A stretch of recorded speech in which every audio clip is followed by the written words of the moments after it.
Hello, hello, ladies and gentlemen. I am a fraud. Online! That's right, we have the actual good internet now. Can you believe it?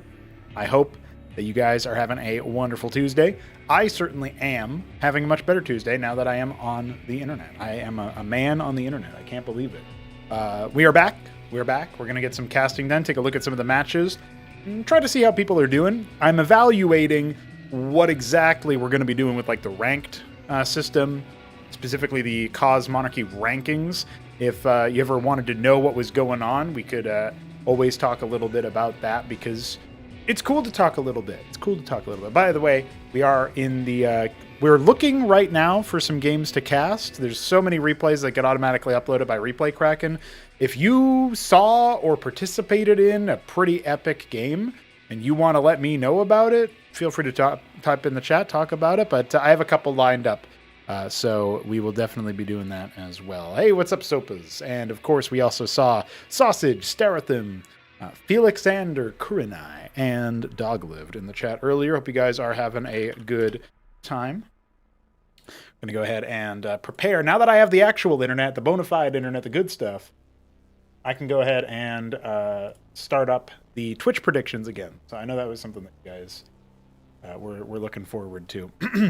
Yeah, we have a ranking system already, but it is a little bit more like who are the 10 and 20 best players of Cosmonarchy, right? That's basically where we're at right now, is keeping track of those guys, and everybody else is just amorphously in a blob of class 3 or class 4, depending on if they're mediocre or bad. You know what I mean?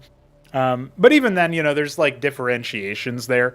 For a while, I had this idea that a class would then also have a division. If you guys know anything about like League of Legends and similar games, they always had like you might be in Gold League, but you'd be in Gold 4, and then you'd have to rank your way up to Gold 3, and then all the way up to Gold 1, and then you could do promos into Platinum. I got Platinum with Alistair Top, AP Alistair Top. Good times, good times. That was back when the Summoner's Rift was still snowy. That was like way back in the day. Don't play it now. Don't ever play a game that requires you to install a kernel-level anti-cheat into your computer. Don't do that. Don't do that to yourself or your software or your hardware or your firmware. Your computer will thank you. But yeah, if any epic games have occurred recently, I will definitely be in the market for them. Looks like we had Newt and Arbiz duking it out on a few cases. Those are always good ones. That's a Class 1 v Class 1 matchup right there. Also, we've got a ton of custom graphics coming, updates to custom graphics coming to the Terran Arsenal soon, courtesy of one Solstice, also known as Sunman on our server. Very cool guy. And I'm looking forward to seeing what we can get people's reactions to there. I can share that one new model is replacing a vanilla graphic from the original roster, and it is a Terran one. So I'll let you guys decide what that might be. You can speculate amongst yourselves, and then later tonight probably is when you'll see that update kick in. Yeah, so looking around, seeing what's up. I'm scanning through a bunch of games right now. It's pretty cool. Yeah. There's a couple of games that I'm saving to make videos out of. I don't even want to stream them because I want them to be such a surprise even to the hardcore homies that watch this stuff, because they look like they're going to be bangers. Or at least, on the higher quality end of things. Some of them are also kind of long, if you can believe it.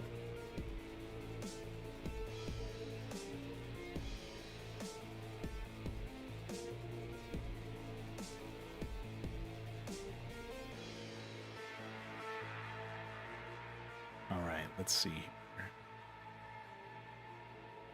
Should we cast a game featuring This Is Jimmy? I don't know, guys. I'm not sure if that's what we want to start our stream off with. Do we? Maybe we do. Oh, there was a Jack Yelansky versus Nicholas game? Dude, I want to cast that immediately. Let's go.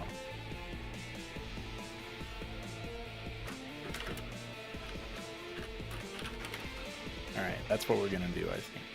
That makes sense to me.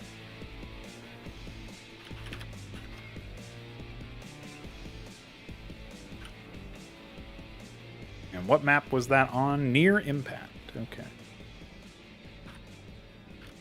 I guess I also, in the same way that I'm kind of evaluating players and figuring things out there, I'm also thinking a lot about, I'm definitely thinking a lot about, like, I want to evaluate maps, because we are going to have some entertaining maps here soon, so definitely want to do that. Okay.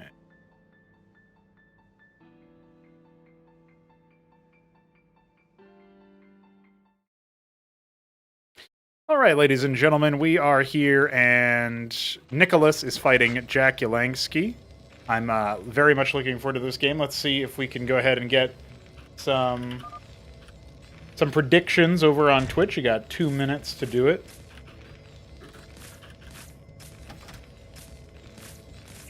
And we are on Near Impact, a map by Jujic. We have Jack Yelangsky being Zerg here, going for that Larvosk opener. Not sure what he's going to follow it up with yet. There's been a few different ideas for how you might follow up some of this action. Some of these Terran players that are going bio, as Nicholas is, you know, obviously it's going to be a little bit of a different story when you're talking about mech. Interesting that Jack is going for one pair of Rilla Rokors here. And it will be a pool follow-up, as he's not harvesting any Vespene. But what... I wonder what those are for. I guess he's just going to make them now, and he didn't have the money to make a Droleth anyway, so it's not like a loss of larva. It's very much a possibility. Double Stockade, going to have steady Maverick production, and a Mason that made the first Stockade looks like is going to be the one to go and scout. And we're going to cut production on the first Stockade to make the third one. Nicholas is a little bit of an enigma to me. I was really, like, in the very early days, he looked like he'd be, you know, practicing up, learning up, and then he would just go straight for Class 2, you know? And this is years ago. This is... I guess this is probably 2023. Yeah, I think so. That's when he first broke onto the scene, and what a maniac he was, and still is in some ways, you know? I say that with a positive connotation. So the Rilla Rokors are here to try to heckle the Mason, it looks like. Jack was obviously... had him on hold position. If they step off of the Kagra, they will no longer will they preserve. They will expire. So they're here to kind of heckle this Mason. They can also get a little bit of their time to life back when they attack, but you know, that requires some good moving shot. Triple Maverick. Since I've seen Nicholas burst onto the scene, he got pretty far in the Weekend Wage 2 weeks ago, but the Weekend Wage this past Sunday was a little bit more underwhelming from him. Even his performance against, Newt wasn't particularly inspiring. And I did not catch his other games yet. We'll cast a few games that are not Weekend Wage oriented, and then we'll probably go ahead and cast the remains of Weekend Wage after. So if you guys are looking forward to seeing how that tournament took shape, of course, I encourage you to check us out, see what's up. I think we got all of the best of threes casted already. I'll have to go back and look. Nicholas does love his blind lodestone. This cuts out on your worker production, so makes me wonder what exactly he's gaining from it. Quasar prepared here as the Zorkish Shroud is coming down.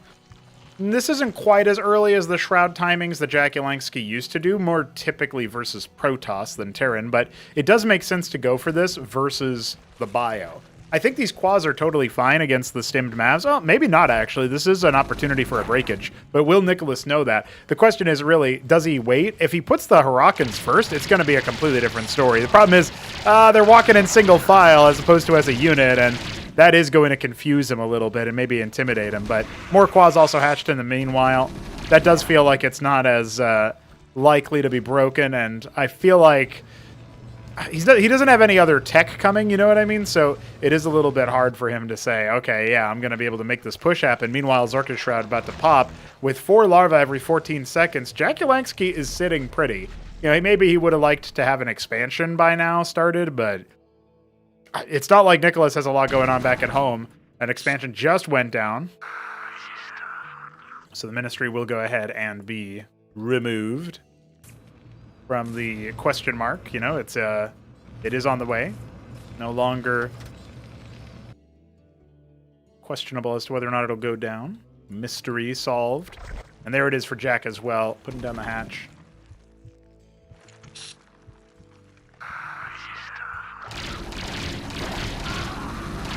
Lakers are going to go ahead and burrow. First one gets popped immediately, but he has no way to get vision onto that other one, and it is absolutely skewering him.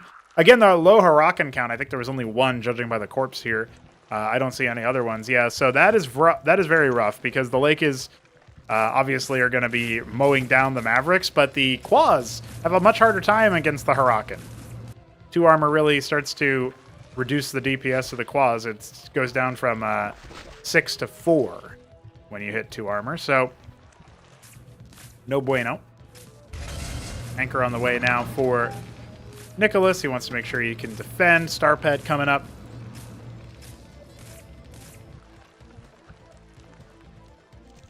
I'm guessing he's going to go for some ant seals, but he could also go for a drop. That would be pretty good. The stim timing isn't great here, but he will still clean up most of these, these Quas, keeping only a few Mavericks in display. I'm not really entirely sure why Jack Yelengsky only put a few of his Quas out there. He's got 13 over here, which I don't think he's misplaced. I think that's deliberate anti-drop potential.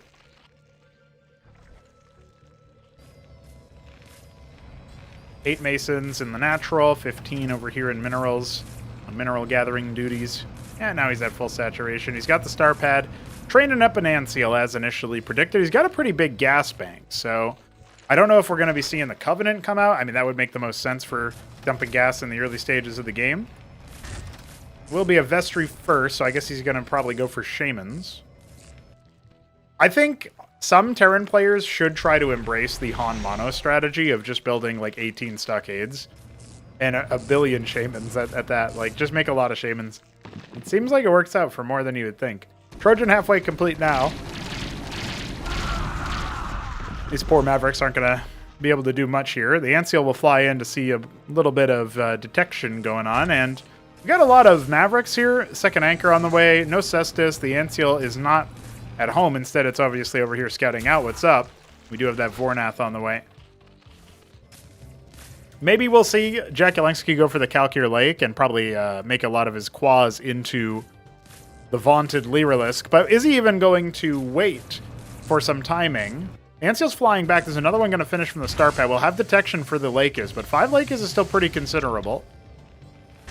Third anchor coming as well, and the pre-stim. I think Nicholas is getting a little chancy here. He's feeling the dance. He's feeling the power. Shaman on the way to help heal back those units, but interesting stuff here. And indeed, that Covenant is coming. Loads up some of the Mavericks, and the Trojan leaves the base, or starts to, but then many more Lakizilisks come out. Now many of them are being destroyed. The Anseal's not in position to shield the anchors. This is a critical error by Nicholas. Feels like maybe he would be able to hold this fort down if those anchors were still at full HP when the Lakers came in. The last of the Zoryu is going to be cleaned up in the meanwhile, and it feels like everything except for the Lakers is getting chewed up into bits. This is not going to be a very cost-efficient strategy, running his stimmed Mavericks, wounded as they are, into the Lakers, but it looks like he'll still be all right. Tier 2 coming for our Zerg player. Jack Yelengsky electing not to go for the Kalkir Lake after all, despite having the resources for it. Third base was behind that attack, so he's developing his economy as this is ongoing, and he kept 4 Lakers by the front. Surprised that Nicholas didn't pick one of them, but that's all right, and he's just here to add a little bit more chaos into the mix. Jump scaring a few of these poor Terran souls. Quas coming. Eidolons reveal themselves, but also taking advantage of the Anseal reveal. Detection. Some Zoryus coming up as well for our Zerg player once again. And yeah, he's also got some Nathracores. He's really the idea behind the Nathracores is that you're going to go ahead and use them against the Anseals, and eventually the Anseals just explode, right? So he missed that one. You know, he was moving up here. But he's watching for Trojans. He did see that transport as well. So maybe that's actually, I guess that's probably more likely what it is that the Anseal is incidental. He's anti-drop with those Trojans, or with those Nathracores, rather. Iris, complete for Jack Yelengsky. What does he want to make out of it? Matravel Nest goes down. All he can afford for now. And the Anseal is going to swoop on in and see what it can find. Just keeping scouting going for the time being. A projectile. And here come the naps, yeah. Nothing you can really do about that. You need to actually kill them. You cannot escape. And the Trojan flies over a bunch of quads. I think maybe Jack didn't see that. Hold on. 8 Mavericks. Nothing protecting this third base. A very big hole in the defense. Base number 4 coming at the 3 o'clock. And yeah, Nicholas is going to go right for it. This is definitely one of those oops-a-daisy moments for Jack Yelansky where he reacts mic head on the Discord server when something like this occurs. A lot of dead Droleth. He only evacuates some of them, not all of them, and his Lakers have been left behind. Jack Yelansky needs to get those unburrowed immediately, and still, a couple of them will be broken. Hold on. I think just like that, Nicholas is back in the driver's seat of this game. I know that obviously Jack has another base coming, but he needs to make so many more workers to catch up to where the Terran is on the 2 bases that he's got, and these dropped Mavericks are indeed going to be all right, it feels like. Anseal being heckled by the Quaz ends up flying away, still untarnished on the HP front. These Lakers are going to be within range to kill the Eidolons if Nicholas isn't careful. Feels like he's kind of getting swarmed by all the Zoryus. He doesn't have any front line, and most of his Mavericks were in the transport, or what? Where are they? Held up by Lakers or something in the middle of the map. Rotating back in now. The stim comes in. A couple of Hurricanes to try to rend the armor. That's really important. 1 Hurricane or 2 Hurricanes left over just to apply the debuff. But look at all the units just kind of haphazardly moving across the map. It doesn't look like Nicholas is going to be able to get himself out of this situation. As soon as those Lakers burrow, the splash damage should overtake him. A couple of these are indeed going down in the process, but oh, it's so tight. Still the lake is last. And just like that, Jack Yelansky has to fall back. He's made the, not just the Betrayal Nest, he's also got the Alcag Eteth. So some Caligralisks are on the way. Convolisks are up and running, and we have the Lakers as well.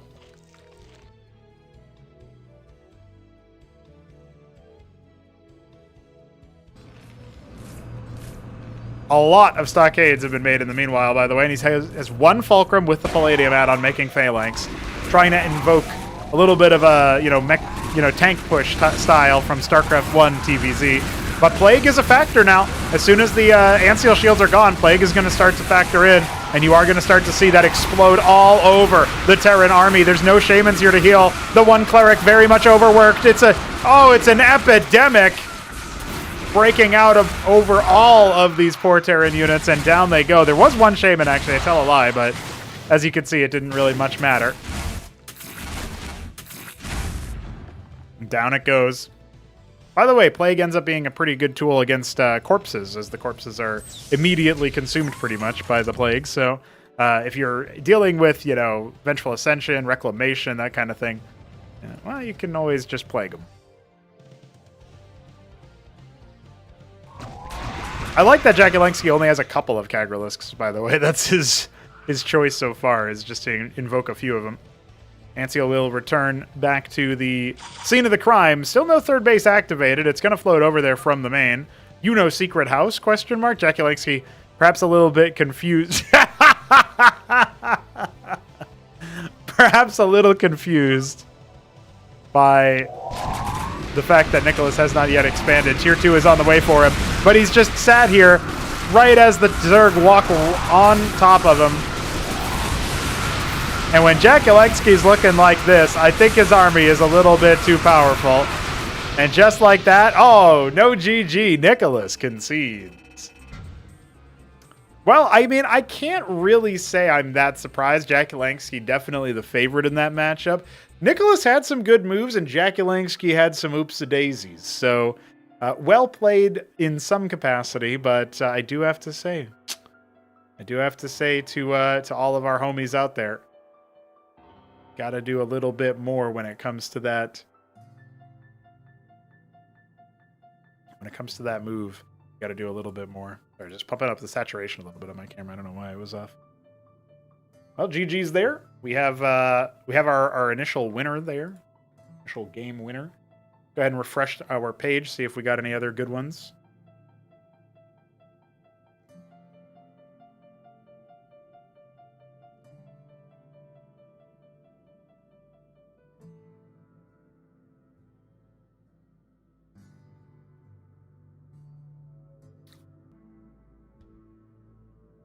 I want to cast a match on Estacion Fantasma. I haven't seen enough of that map yet.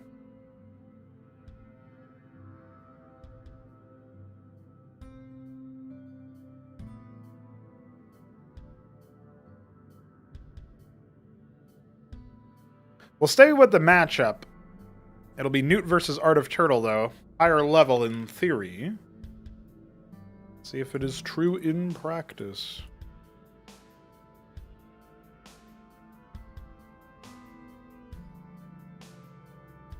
I agree.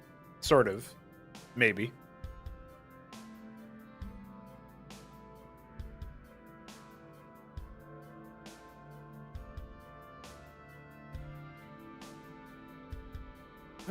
Spanish. No habla. Mucho queso.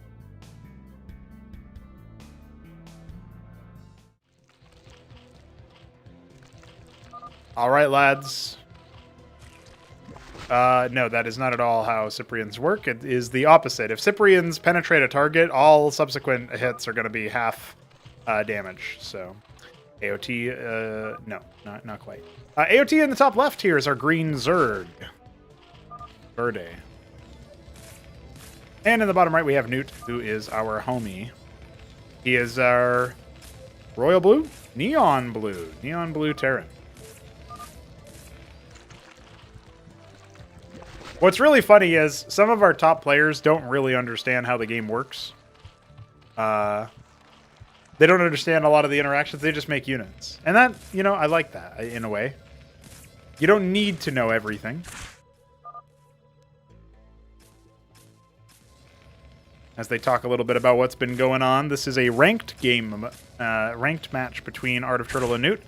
Let's see what they want to make happen here, as it is going to be bio first. This kind of... Okay, he's going to go double stockade. I was going to say, it almost looked like it was going to be bio into expand with how much money was in the tank there. Unbelievable. Unbelievable scenes! Well, AOT is definitely dead now. This is AOT, by the way. That was AOT. And that is Newt.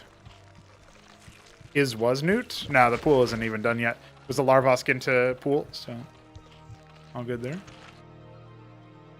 Will Newt do anything with this Mason? That's the question. Besides, you know, rescout or whatever. His Mavericks are not moving across the map. We will not see the bunker cheese, the anchor cheese. I always love that, but not happening. No mystery meat yet. Maybe one day. The king will return. It would be so hyped for the community if we had a mystery meat show match against somebody, but I have no idea who it would be.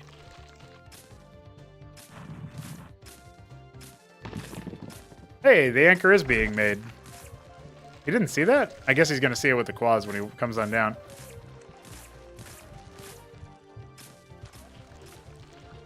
Can he finish it? Oh, he can. Problem is, quads are actually pretty good at anchors, so at killing anchors, so the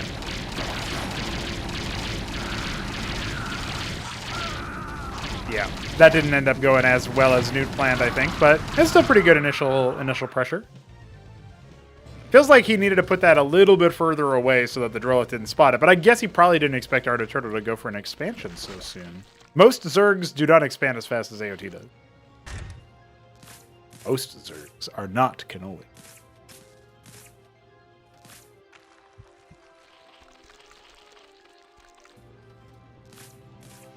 With Newt also taking an expansion, I'm thinking that right about now, AOT should hold on making a K-grip, but he won't, will he? Oh, no, he is. He's going to Harvest Vespine. Okay. I was going to say, wait for that K-grip to spread a little bit more, buddy.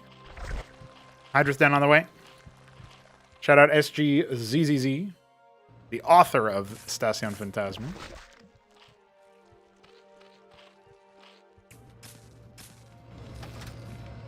He's in the chat now. He made this map. He makes a bunch of TikToks and streams and casts and all sorts of cool shit. For Cosmonarchy. Big force in the Spanish-speaking community. So while you may not understand anything because you only speak Spanish, mira mi perro, 1873. Feel free to talk at SG about it. SG will help you. Oh, never mind. I thought I saw a bitty bee tile. Oh shit. It's me pero. Straight into ski back. Wow, okay. AOT finishes his den, goes right into ski back, has a single circuit. This is a very tight little defense. Waiting to see the move out before he responds with anything. At some point, you do need to start making military, because if Newt just builds up for a long time, it can be very challenging. Quaz out here watching for a Trojan coming in from the right-hand side. Where does the flight path actually take you, though? Newt is making a single Trojan there, so...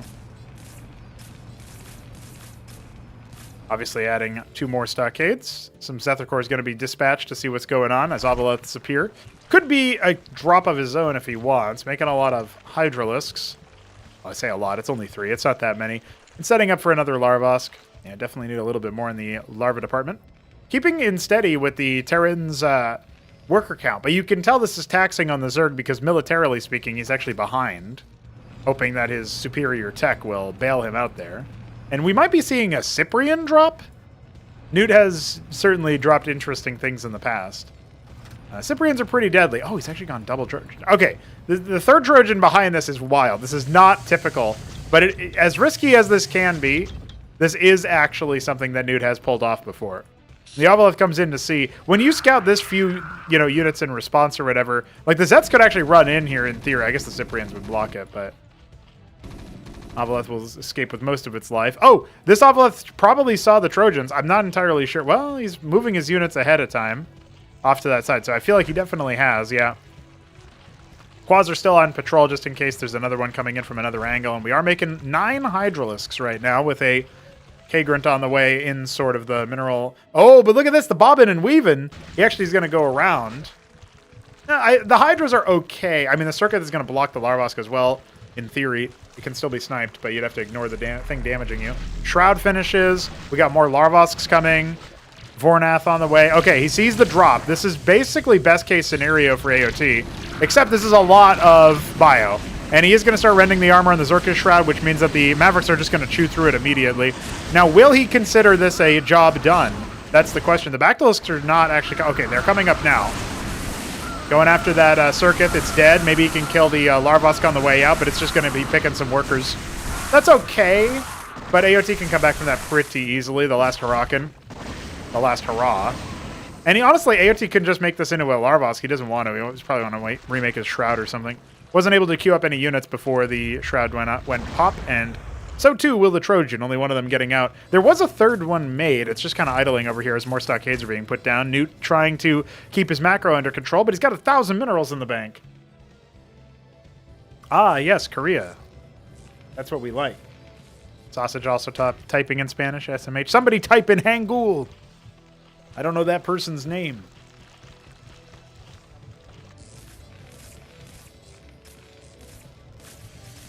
I used to know how to say like a formal greeting in Korean, and I also used to know how to say their congratulations word that they use in ASL all the time. But big ups, big ups. One day, CSL, Cosmonarchy Star League. But before that, we got to actually convince the Koreans to play it. You know what I mean? You'll see. You'll see. Big move out here, including an Agrolith on the front line. Interesting choice. That thing makes structures without needing to be consumed by the creation. A drop with 3 Cyprians, pretty deadly. The Huracan can help with the Circuit as well if they want to go after the long route. Does he have any combat units over here? Didn't even turn that one in. Third Hatrask about halfway complete. He's got Oveleths all over the place right now, but not going to drop anything in. He's morphing Bactyls on the front line, which makes sense given how fast-moving the Hydra is. Now, look, he's going to have a lot of time to respond to this, but it's 10 Droleth in production. Circuit is still... He's got good Circuit coverage, right? So that's a really big deal. And he ends up only losing, what, 3 workers, it looks like? Oh, don't come all the way back, AOT. You're on the front lines. You're on the doorstep of your opponent. Oh, but this is it. He never morphed that Circuit. They will finish now.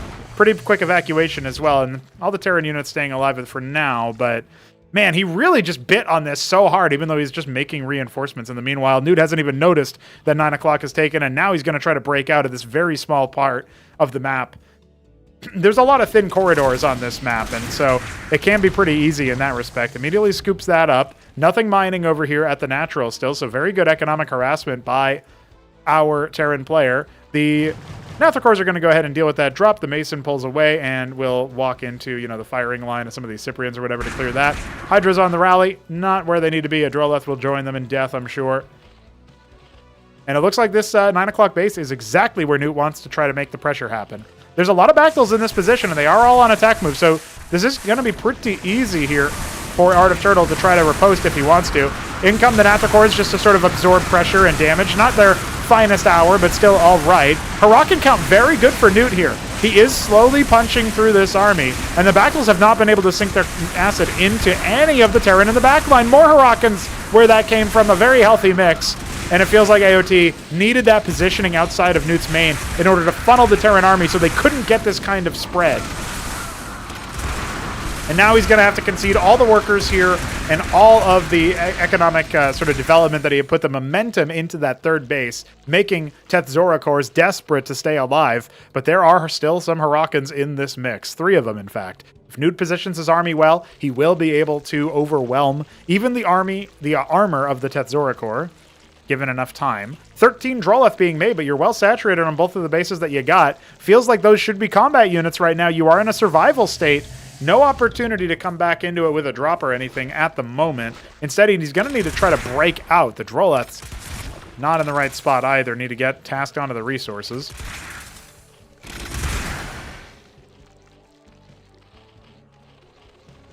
Oh, Turtle.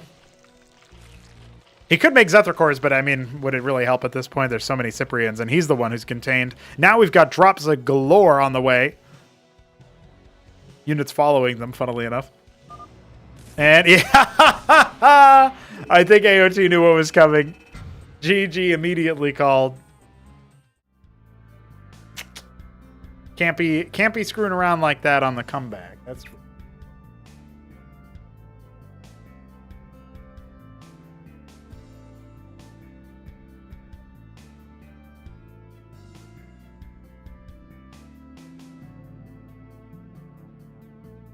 Well, we've seen a little bit of that map.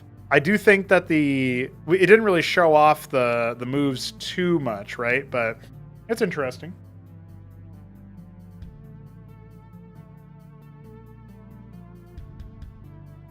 Oh, that's what it was. Now I just looked it up. It's Annyeonghaseyo. Good. Annyeonghaseyo. Now we know. That's how we say salutations to the Korean. All right, what do you guys say? Shall we go back to Weekend Wage? Some of those matches.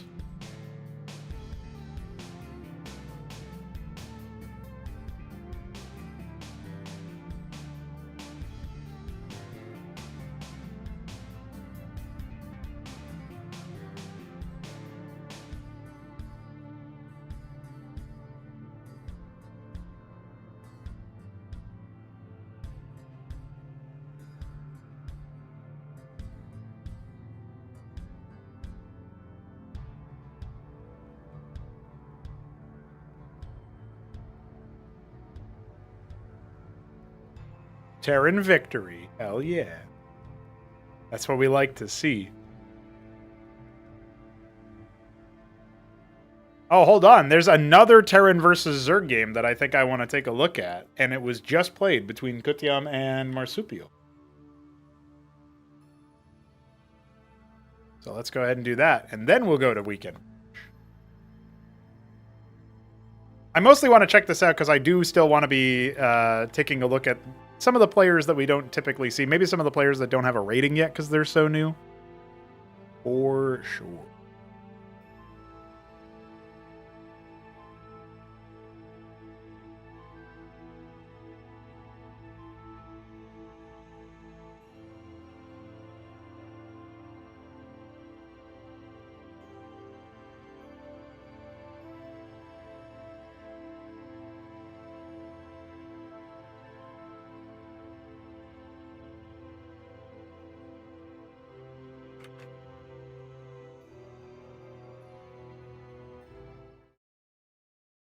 I love how patriotic Kutyam is.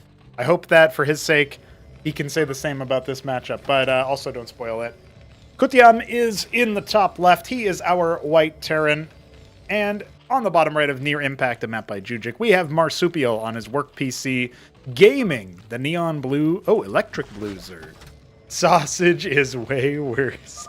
Banter already out the state. I think Kutiam's going to be... he already kind of fits right in, doesn't he? Let's get a prediction going for these two players on Twitch.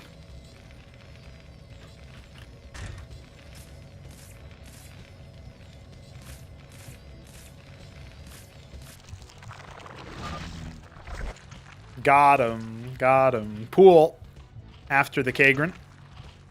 Oh, he must actually be talking about the there's a network tab in multiplayer. Here I thought the conversation was talking about skill. If anybody watches the match later. Okay, well, I am. Okay. Welcome. Congrats. I am indeed watching the match later.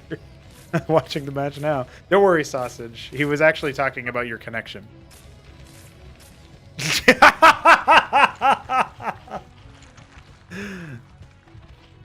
I love it. Well, we have the pool. It's finishing up here. I haven't seen Marsupial play, so this will be good to see.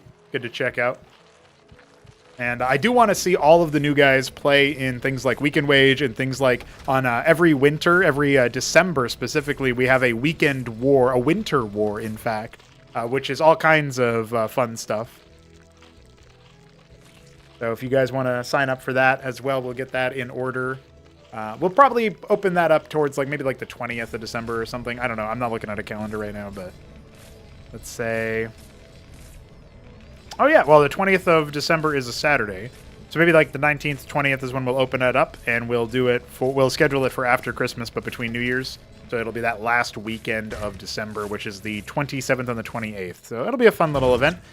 We already have some action, though. Kutiam actually baiting Marsupial in with the Zethar He wants to go for the surround. It can be possible. It is doable. Ooh. Well, he's definitely getting some hits in, some good licks in. It doesn't seem likely that Kutiam can get any economic damage dealt with, exception of the fact that those mines are going to hit. Hey, what's up, Kasuga? How you doing? Ooh. Tagging him. Get him. He's walking wounded.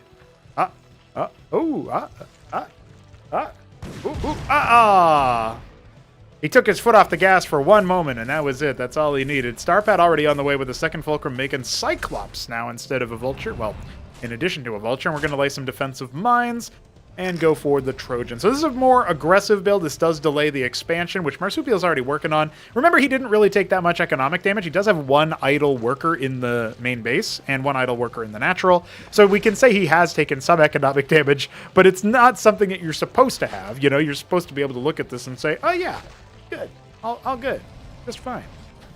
Let me fix that. And Kutiam's now going to go ahead and drop his ministry on the ground. Okay, so here's a decision, a lesson in decision making, right? Because Kutiam has gone for 2 Fulk, Starpad, drop. And then he's gone for the expansion while he's not making too many other units because his expansion costs money. And now he's going to theoretically, drop some of his army. If the Zerg was building military this entire time, they'd have a pretty powerful fighting force compared to what would be left here for Kutiam after his drop. So I just want to point that out for anybody listening, learning Cosmonarchy. Something you can think about is in terms of what am I giving up when I'm making a decision? When you make the decision to expand, you're giving up military production. Also, when you go Starpad for the drop, that's kind of like a tech option there. It's utility, it's tech, it's not like direct fighting power in the same way all the time. Can be if you go like Antseal and, defend your army or something. That can be pretty potent. We've seen some sick timings with Aoud versus Hamster and Weekend Wages past, but oh my god, Marsupial's going for a very fast 3 base. So we haven't really seen this kind of gameplay at the same time. The Spraiths in each base with the Rilla Rokors waiting to defend, and I assume this Kagran's going to be a Larvos judging by the resources. Marsupial is floating a little bit, and he doesn't have that much larva, so that would make sense to me. 4 Cyclops Trojan going to go ahead and be earmarked for that main base of Marsupial. And we have a scrapyard coming. So also the same thing that you get when you go Starpad and spend money on that, you're also getting when you go scrapyard or any other add-on. You're spending money on something that's developing your tech, but not necessarily developing your military. Trojan is unlikely to get out of this for free, but at least the... oh, wow. 1 life left. One Spraith shot left. Hopefully the Cyclops don't try to get picked up by it. That's all I can say. Gonna get cleaned up. Only 3 workers going down by the looks of things, so not actually too terrible for Marsupial. He can get back to mining. Yeah, pretty good. I mean, so far Marsupial is handling this like a champ. Like, yeah, okay, this part is not as good. I started praising him too much, and then he immediately went ahead and lost like 5 more workers. But overall, not bad. And did he end up... Oh, he didn't end up making this base. He spent down his money too much, so Hatteros didn't make. Happens to the best of us. Double Fulcrum. Triple Fulcrum follow-up, because Kutyum had a lot of money when he wasn't macroing behind his multitasking there, you know, his micro-focus. And this Trojan is actually still hanging out here. The number one thing I see when people do drops, doesn't matter what race they are, but usually it ends up being Terran because they have like they have the most micro to do after the drop. Number one thing I see, yeah, down it goes, is they just leave the transport here and it dies. At least Kutyum noticed eventually. Like, wait, why do I still have vision of that? Another Trojan on the way. Nothing has, not every structure here has rallies, so some of these units aren't actually moving down. We got the Matador, we got the Cyclops. Pretty cool visual refresh to the Matador coming, by the way. It's going to add a little bit of red, the same way that the Huracan is red. Signify the fire. That'll be cool. You guys are looking forward to those updates. Should be later tonight, actually, that I am able to get them to you guys. Of course, tonight for me is, what is it? It's 5 o'clock, a little after 5 o'clock here, local time, in the afternoon, so, you know. It might be morning for you if you're European or something. Hydra's on the way. Oh, by the way, I should mention that while Kutyum is European, Marsupial is Latin American. Argentina, his country of origin. And if I recall correctly, Kutyum is from Hungary. So, for a second, I thought Microgreen was, but I'm pretty sure Microgreen is from Bulgaria, actually. So, kind of in the same neighborhood, but not the same country. To Americans, maybe that's the same country, but to the Bulgarians and the Hungarians, those are very different countries.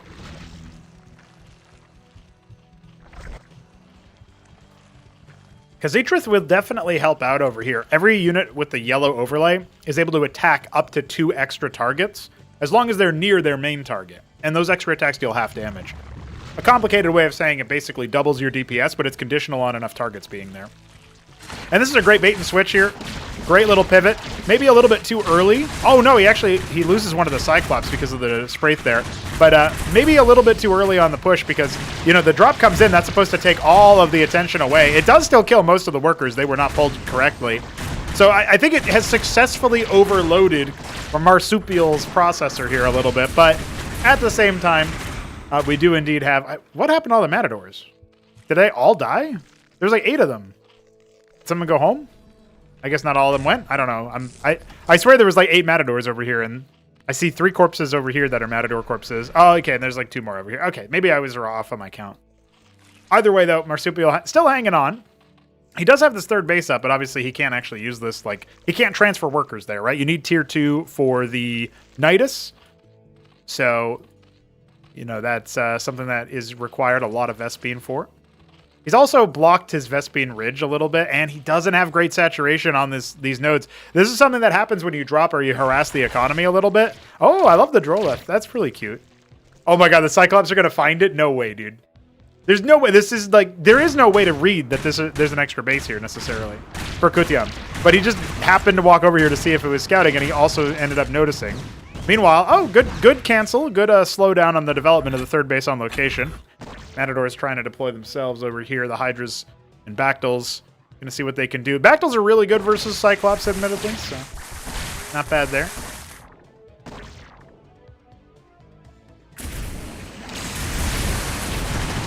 Good initial spread for the Matadors. They will take a lot less damage than the Cyclops from the Cyclops damage, than the Cyclops flash. And yeah, that's a very nice cleanup here. Marsupial did not have the front line to be taking the fight like that. If you get Vorvrakors, not Zeths, but Vorvs, they probably do pretty well into the Cyclops. Because they're just going to make them do so much splash damage. Now, this hasn't been found yet, although the Droleths haven't been targeted yet either. Again, Kutyum's putting up enough pressure that it is overwhelming what Marsupial has a little bit. And he's only now starting to harvest the Vespene from this base, I think. Maybe he was already harvesting the gas here. Either way, he affords the Aural Iris, which is a bit remarkable. Adding another static defense structure here. Tethfith Swamp on the way for that Apex tier tech. Maybe he can go ahead and give himself some Tethzoricors. He doesn't have any Izes, though. Not a single Izira core. All right, let's take a look in. Check in with Kutyam. Put in some anti-air base defenses around his main. And I think also in the natural by 1. No saturation yet at the third base. Over at 11 o'clock. It's cool to see Kutyam in the lead, though, like leading from the front here a little bit. Usually he's the one who gets overwhelmed by somebody else, but he's certainly got similar ideas. And a lot of blackjacks being made right now. He's got, what, 10? No, 9 fulcrum, so not bad at all.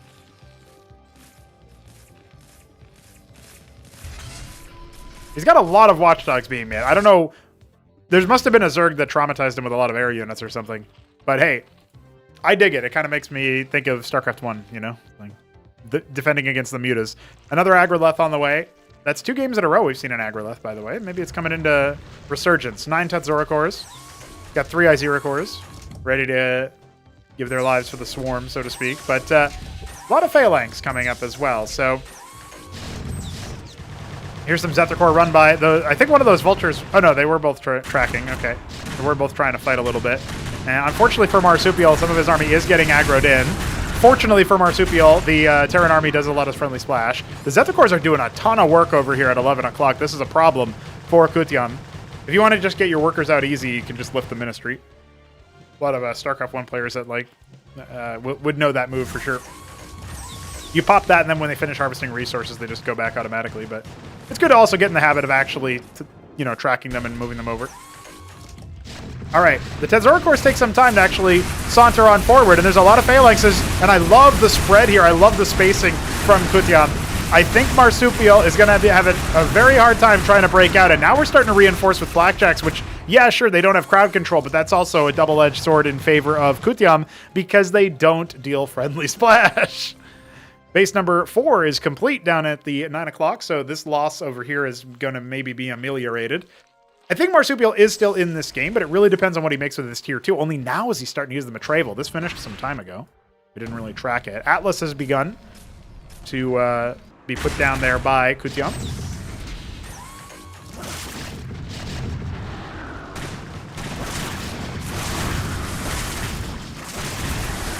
Having a hard time clearing these phalanxes. Still only 3 of them over here. This is a clearable position, but Marsupial has a lot of money and not making a lot of units. Also, it's kind of worth pointing out, he's banking resources to do something with this, but making the Matravel nest and then making a lot of units, that doesn't really give you that much. I guess you can make like convolisks, but by themselves, they do not provide you a ton of value. He's going to go ahead and make the Trocotrazil using that Gosvaleth, but for my money, I mean, I think right now, what's needed is like Almax maybe, which the Trocotrazil will give you. Maybe a Spire for a bunch of mutas. Like something like that where you can just immediately rip all of your income and put it right into some kind of movable, swarmable unit that will get the job done. Although at this point, Kutyam hasn't reinforced this in a little bit, so he's actually doing okay with just that, but doesn't quite finish off that phalanx. Atlas is complete. Let's see what Kutyam wants to do for his tier 2. He's waypointed a ton of phalanxes over to that 3rd base, which does need repairs. 4th base is thrumming already, though. It's not fully saturated, but it's doing okay. Correct the rallies, maybe. Marsupial is struggling a little bit on that front. We have a starport, a couple of starports on the way, and now we're going to have a Marsupial breakout. He should be able to do this. By the way, he's from Argentina, but his name is Marsupial? What the hell is that? Blackjacks come in a little bit too late to make too much of a difference here.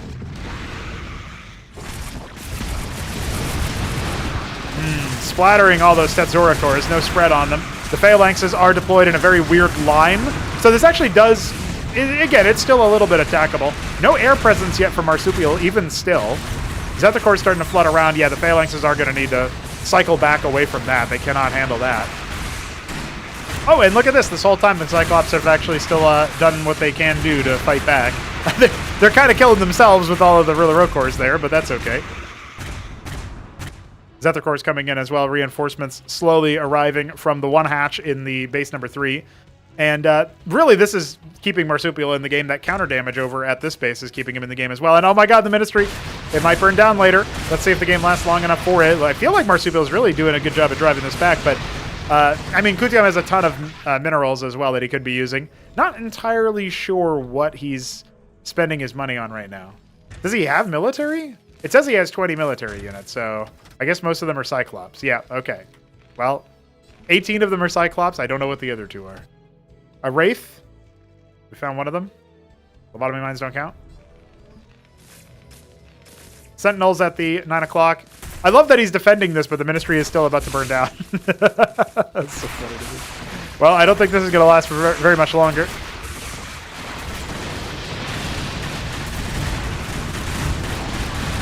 Will this Zerg army actually make it out, though? I don't know if the answer to that is yes. Look at all the splash damage from those Cyclops. They have some frontline to deal with at first, but oh my god, it's an overrun. Goodbye. All right, all of the... Oh, actually, he comes back around with the Izira cores. The Cyclops are having a much harder time clearing that than initially expected, so this will still be okay for the Zerg army. He kind of like trades it down. All the Masons went down as well at that base again, and this time the Ministry went with it. Another one floating away. Is it, we don't know where it's going. I guess it's just going to hang out there for now. Blackjack's cycling through. Marsupial maybe going to take that double gas base, judging by where his camera was. He's making a lot of Zephyr cores, which is hilarious, because that is not what you need. That is not what you need right now.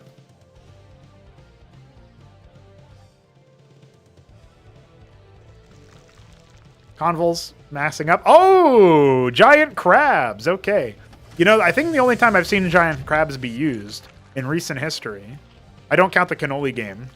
Cannoli made them and then it didn't do anything. I can't remember who he was playing against. Some Terran, maybe Shambly. But the last time I saw these used, they won the game. They contributed to the game's victory anyway. The Criminalist has 800 life, so certainly difficult to actually...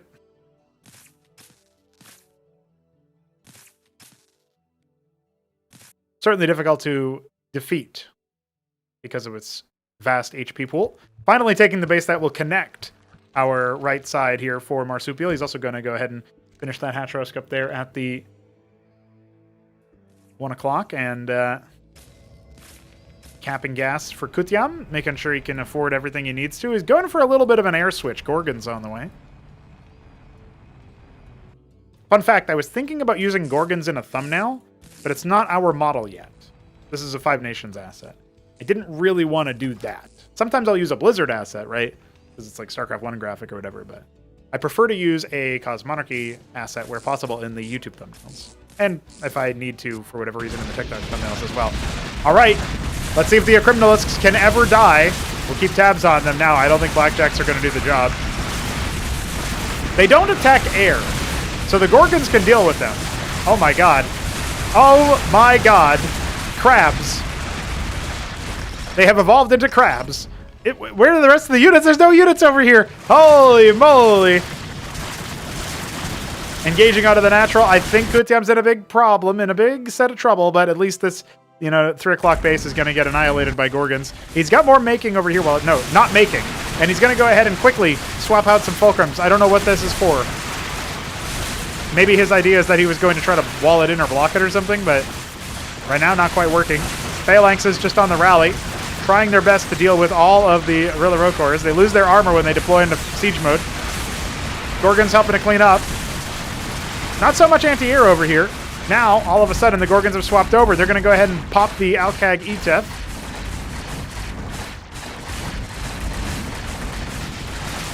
Oh my god.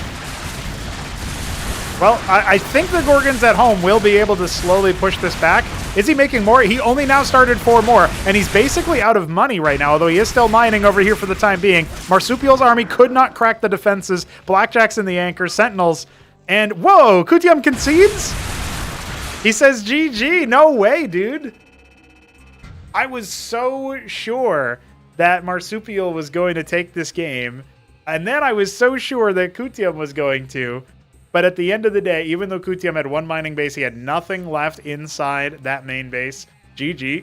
Marsupial takes it. There were some really interesting moves in that game, and some of them were interesting in that, wow, that's really cool, and others were interesting in the, oh, okay. But yeah, shout out Kutyam is indeed from Hungary, as he confirms in the chat. Big ups, big ups. Yeah, looking forward to seeing what's up next. Looking forward to seeing what's in his future.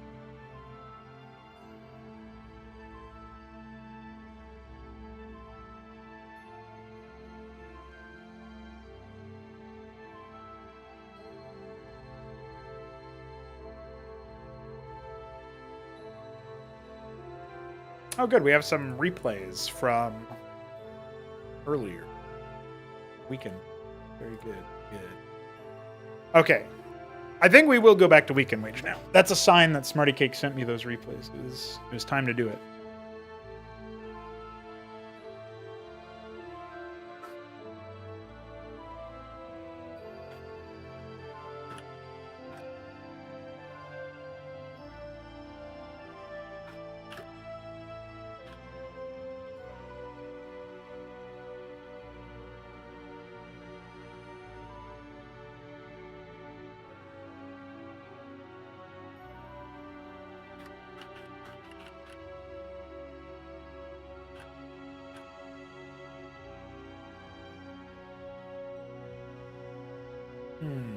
Okay.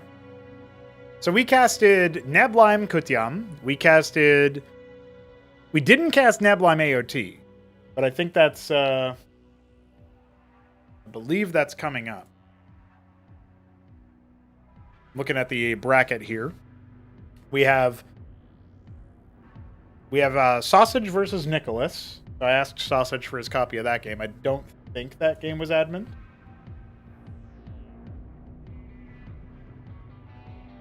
Zebi was a no-show. Then we had Arbus Vilius. We'll ask.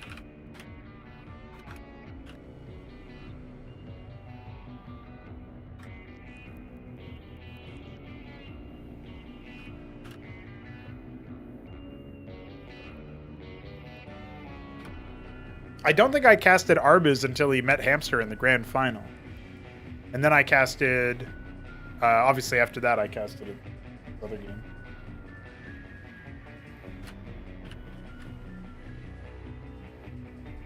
Who else do we have?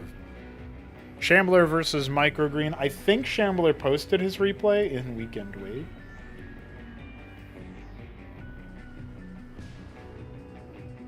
Maybe not.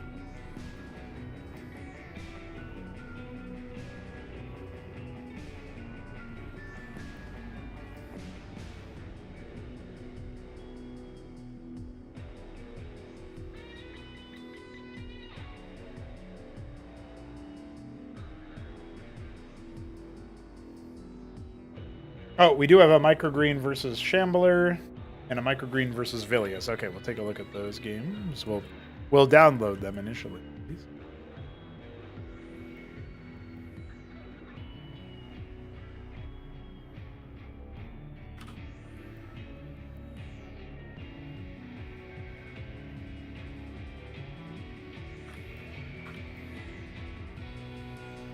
I did really like that Kutia Marsupial game. I think I'll go ahead and give Marsupial Class 3 based on that. Not just because he won, but also based on his performance. Even if he lost, I was probably going to give him that.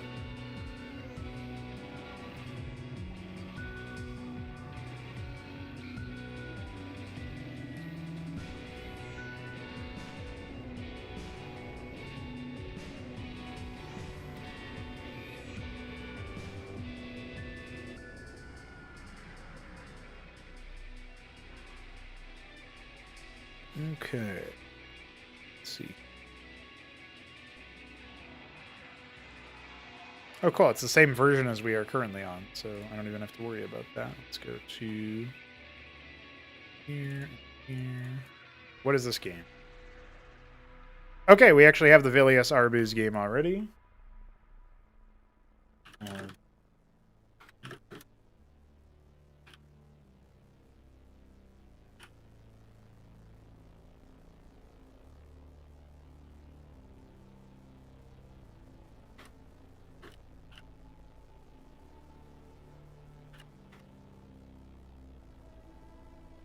Beautiful.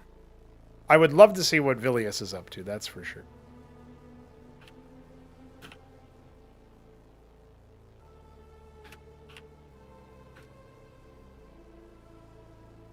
Do you guys like keyboard ASMR? I have no idea.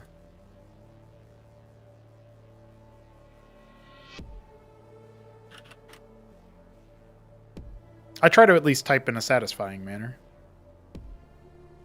It's feeling like a ZVT kind of day because we have yet another one. Super clickety-clacky. Mine's probably not quite that good.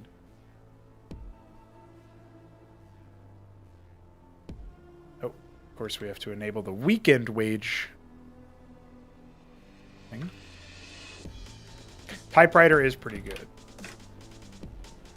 Also, what's up, Lucy? How you doing? All right, ladies and gentlemen, here we go. We've got Vilius taking on Arbuz Budesh, and it looks like Vilius is going to be going bio here, judging by no Vespene harvesting. He is in the bottom left. What color is this? I'm going to say light olive, but it was Beastra Brown. Arbuz in the top right as our purple Zerg, and he's going to be going for a Kagrant Larvosk into pool. This looks like Kagrant Pool Larvosk, actually, judging by the minerals banked. So we'll see if that is correct. Yep, looks like it is. I want to thank you guys for checking out Cosmonarchy.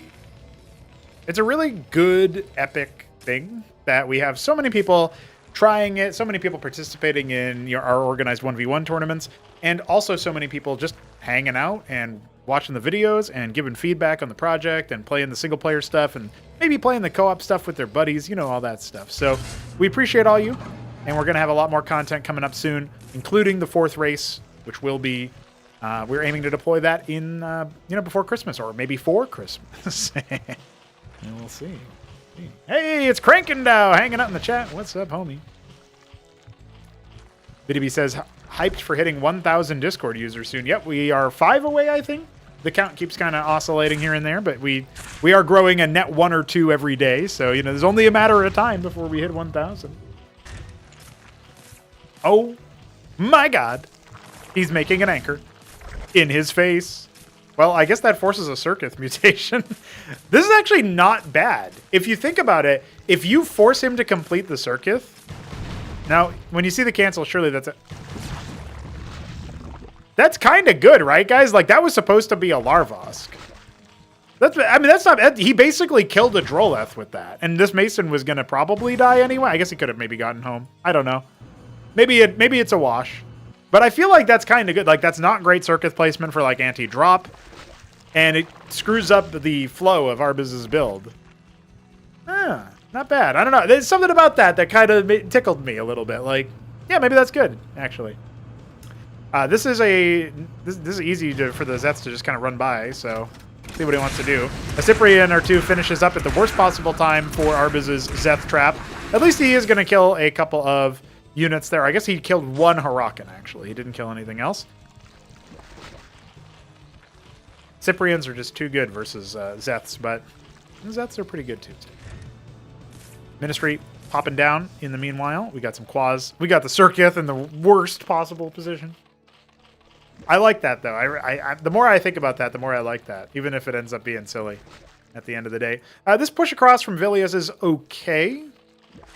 I feel like you can still engage upon it in a good way with the Zerg and army, and especially since Vilius is kind of just... Yeah, okay, well, it would have been a little bit scarier if Vilius had kept those 2 Mavericks. If everything was a bit more balled up, but didn't happen. Forced a stim, killed 2 Mavs, and I mean, at this point, Arbuz can kind of do no wrong with the engagement, right? He's just going to go ahead and make the wrap happen, and everything blows up. Nice and easy. 2 more Cyprians offered up to the great blood gods, and...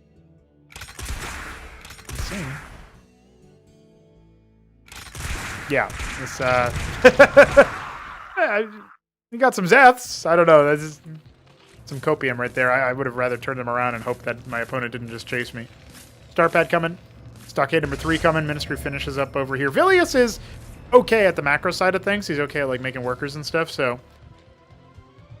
I would say, like, before I saw some of his more questionable micro decisions and attack timings, I was actually kind of hopeful that Vilius could get to a point where he could threaten for that top part of Class 3. Since then, he's kind of normalized a little bit, maybe plateaued a little bit, but he's still grinding, he's still playing a lot of games, and he participated in Weekend Wage, and I appreciate that about him. Crankido asks about Hydrith being nerfed. It was adjusted, so you can make more Hydras now, but they are individually less significant. Same for your Izira cores, actually. Uh-oh. I can see this ending very poorly. I guess if he stims the Mavs, but he doesn't have anything else being made right now. He's got 1 Cyprian.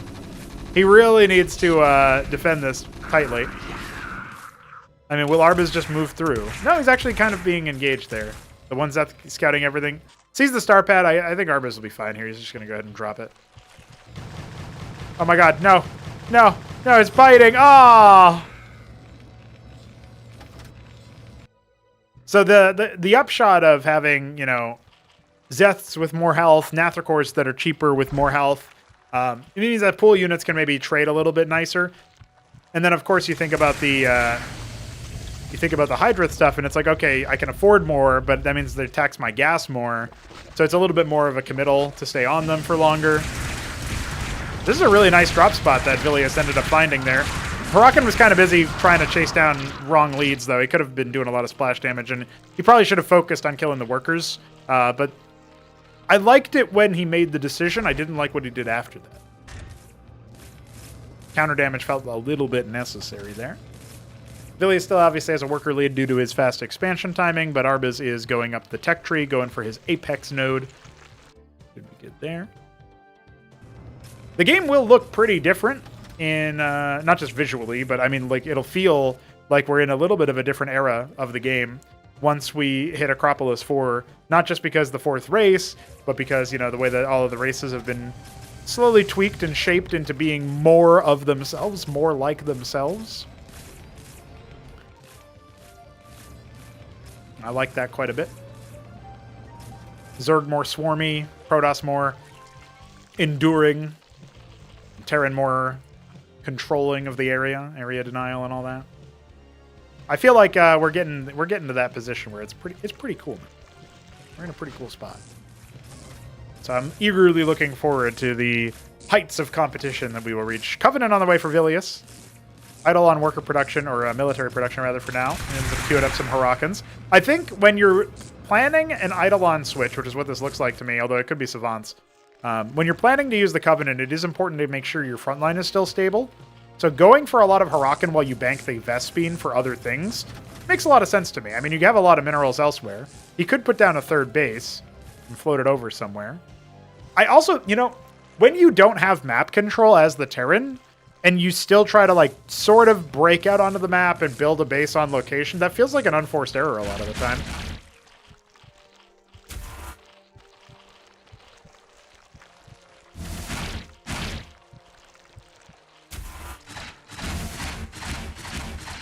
Antseal catching strays.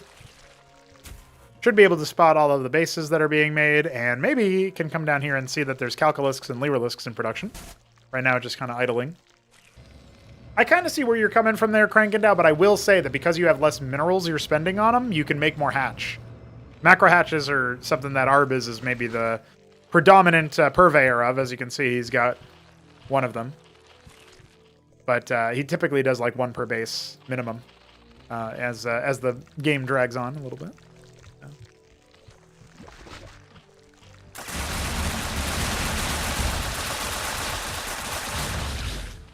Dirty. Deadly. Disgusting. Arbus just walks right up to it and then lets the units auto-target it because, well, Arbus can do that. Vilius did not respond. Did not react. And here it is, trying to make it on location. Now I'm slowed down because of one Zeth. Sure, you can just kind of escort this guy, but it telegraphs it a little bit. I don't know, it's kind of interesting. A couple Savants have been mixed in. Good number, actually. And we are making some Clerics, Hurakans. Some Shamans have been added. Yeah, it looks like a pretty reasonable army, but Vilius, he makes the units fine. It's using them that can be sometimes difficult for him. Calculisks are unmarred right now. The Savant will never get to them.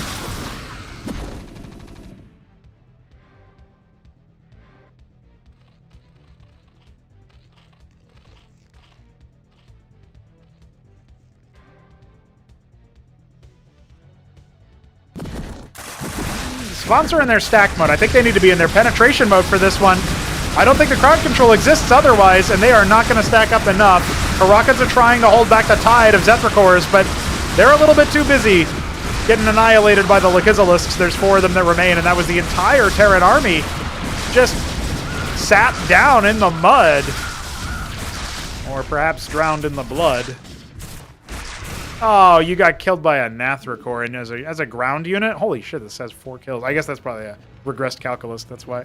Tier 2 begins behind this. You know, obviously, Vilius under the pump. He's made his 3rd ministry, but he has no units defending it, and he's only got some Hurakan, 1 Eidolon, some Savant. He's making more units where that came from, but all his Masons end up going kaboom, and it's just going to be a little bit of a challenge now, isn't it?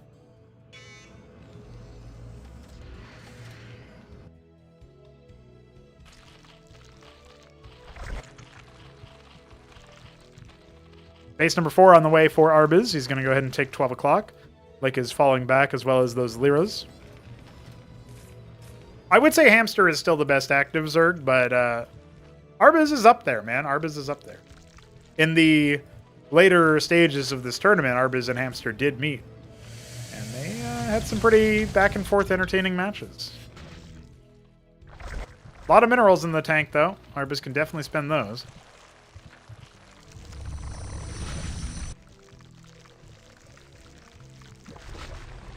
We need to wait for Krankendow to return, man. Top 4 in the last event. Now he's in danger of falling off the ranked, the class 1 spot. Hurakan drop in the 3rd base is not bad. Not bad. God damn, son. That's some pretty good damage. Could have killed more workers. Arbiz obviously could have also pulled the workers, but that's okay. I think Arbiz probably feels like this game is over. He's gotten so far ahead, but Vilius is doing something. Doing something. Yes, indeed. CT is shop dog. Ayud does play Zerg sometimes. He plays all the races. I don't think anybody... I really don't think anybody is going to sign up as random once the SCOZY drop. Having to play 4 races in all of their matchups is pretty difficult in a tournament setting. And a SCOZY will still be so fresh. There's definitely going to be some players who attempt to qualify as a SCOZY, but paradoxically, I think that we're probably not going to see that many SCOZY people that qualify, like SCOZY players that actually qualify in, you know? I know Doglived will switch. He's like my guaranteed SCOZY player. He'll probably make it in. We'll have some representation, but...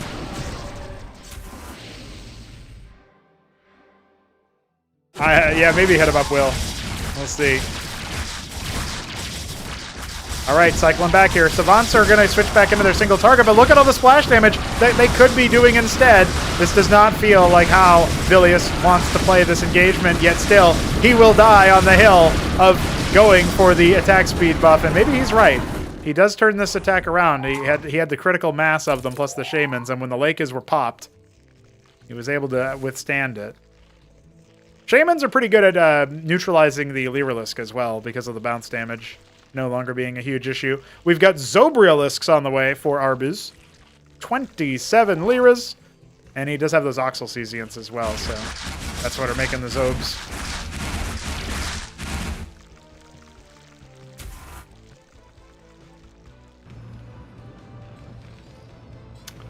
Only on 9 Stockade right now is Vilius.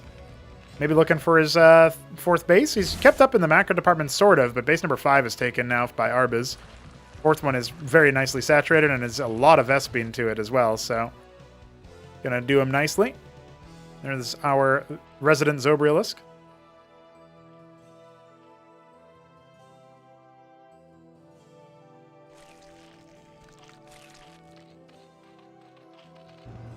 All right, Tier 2 begins for Vilius. He doesn't think that he can end this game on Tier 1 alone. He's lasted pretty well against Arbiz. You know, Vilius is Class 3, remember?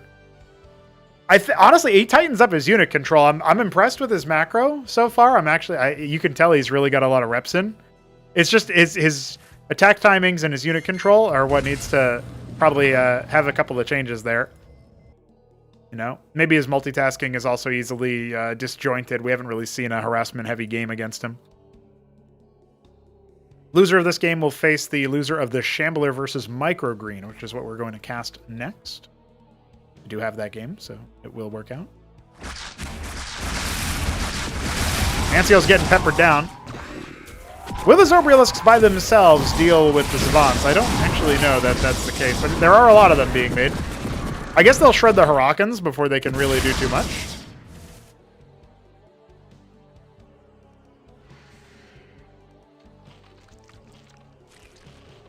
Well, eventually the Zobrielisk won't be a asset rip from Aatrox. They will definitely be improved later.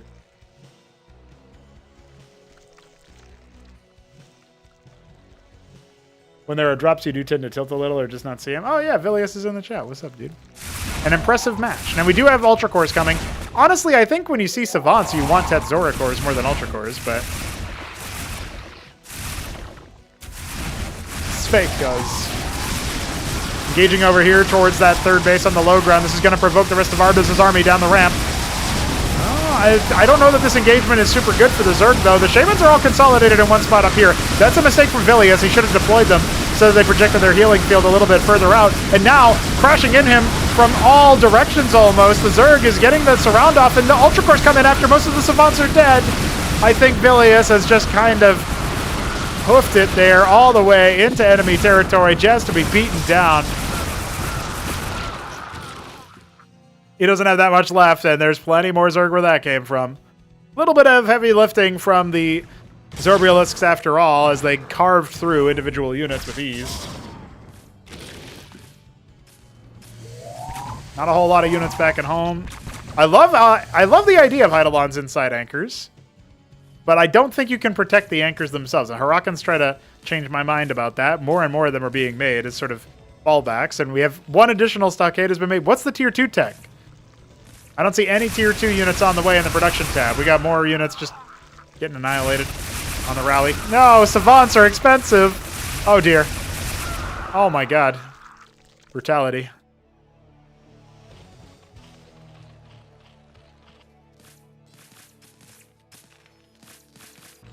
Two mantles are on the way. Vilius starting to leverage his tier 2.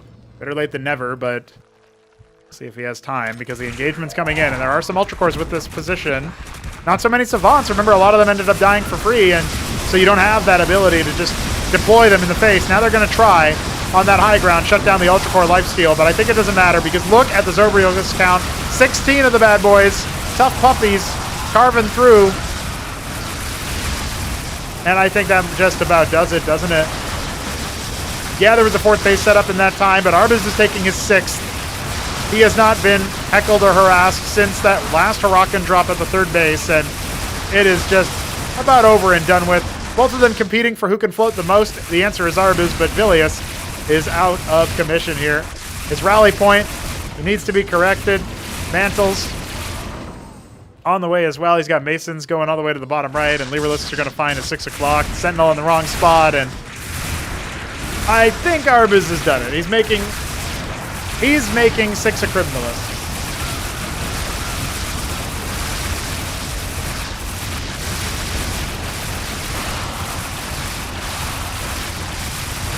GG has got to be called. And since Dog says that he didn't make anything with it, I will direct his attention to the Oxel Cesiant. No.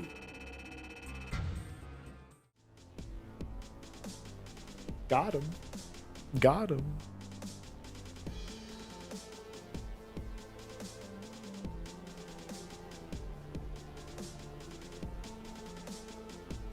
That's all he made it for. He was making a Chokral Chassel behind it, but he definitely didn't need it. Hey, it's Chambler, just in time to watch me cast his match against Microgreen. See how that match went.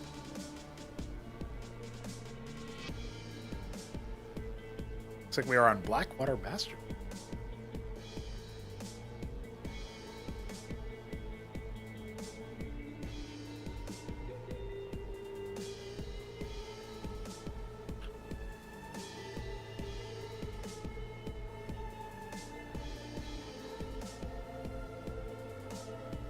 Sausage grinds so many games, I'm trying to find his ranked upload from the tournament, and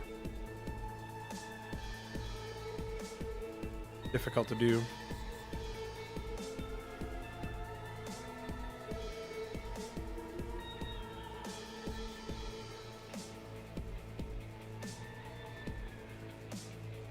Okay, I see. Dyadic, sure. Got it. GG's Vilius, thanks for stopping in.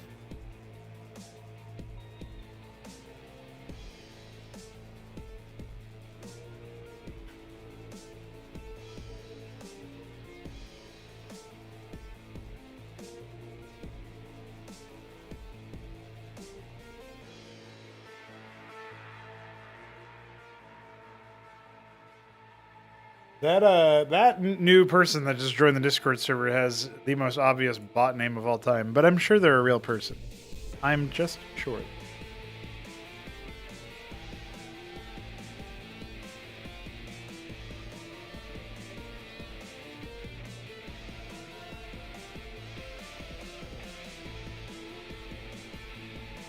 Also, Shambler, I saw you I mean, I always see you typing. That is all you do. But I saw you talking about your rank because you were under Art of Turtle or whatever.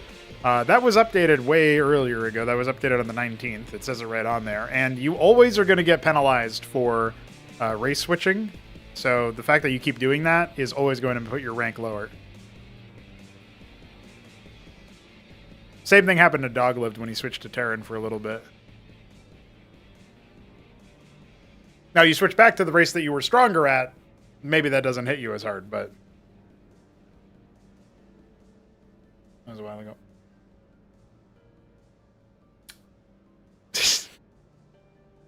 Kasuga is a funny guy. Kasuga is a very funny guy. All right, lads and lasses, we have an interesting game here for you today. It's going to be left side spawns here for the Shambler and Microgreen. Microgreen is our T-green Zerg in the bottom left, and Shambler is our white Terran in the top left. So that's not a confusing color set at all, I promise. We can go ahead and change them on the minimap at the very least. We do have our white-red Terran moving off to the far side. I'm going to go ahead and box scout.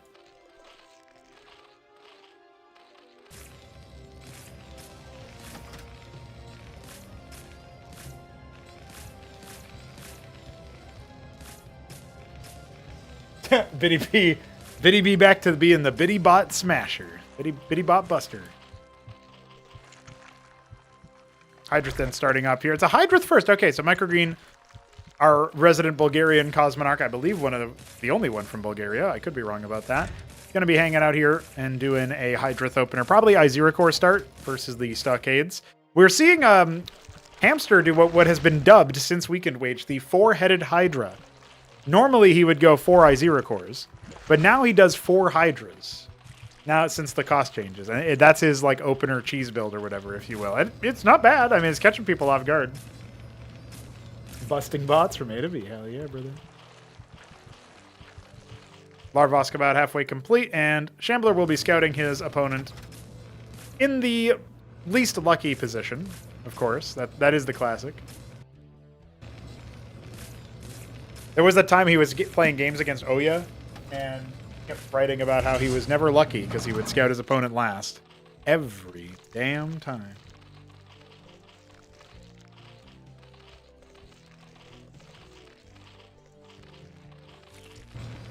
Three Iziracores now, 4 for our Bulgarian Zerg. And we do have Shambler making Mavericks. Who would have guessed? That's what he does. I guess I'll take this moment to opine a little bit about how you can support Cosmonarchy, if you are so inclined.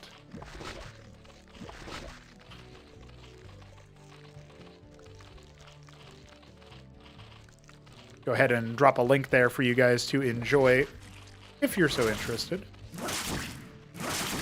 Streamlabs.com/pronogo to handle that. And look at that. Just as I say that, the shill timing is on point because the coffee link also got posted. I'm so fucking good at this. Totally by accident, though. Hatros going down. Mason Scout probably didn't see that, but might have seen the Droleth. So Shambler will go ahead and expand behind it. Still not harvesting any Vespine. He's doing what I do. I did this to Odorless. I did this with like floated anchors and Mavericks. I think maybe I added Hurricanes at one point. I can't remember.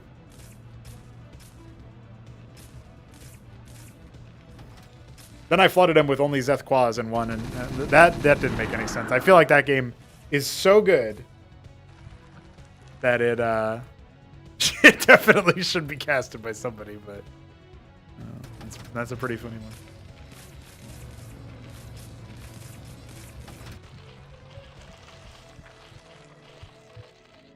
Oh, look at that. It says Art of Turtle instead of Microgreen. That's silly. Somebody could point it out. Thank you. Heart of Turtle will play the Shambler later. I don't even think they met in this tournament, though. Funnily enough. Mavericks are going to stim in. Kagrin not getting canceled is a little unfortunate, but at least he'll get the Droleth back. He's only got Izira cores. He's making 4 more. If he holds the ramp, well, that's not going to help him. He could actually deal with these Mavericks, but he needs to sit on the ramp.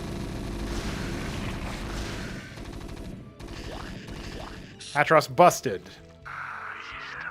Shambler has harvested some Vespene to make a star pad. Now the Izira cores will try to get activated. Micro could have been better there from Shambler to avoid losing this fight, but it does look like it's not going to be his favorite after all. And just like that, liberated from the Maverick Menace, but at pretty great cost, actually. There's not much larva production here for Microgreen, and he's got a big bank.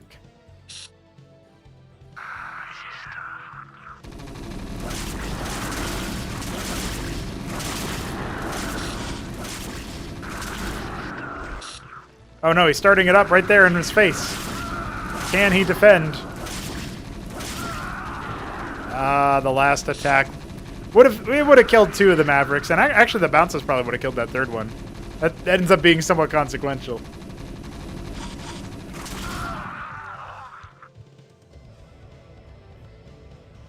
Poor guy.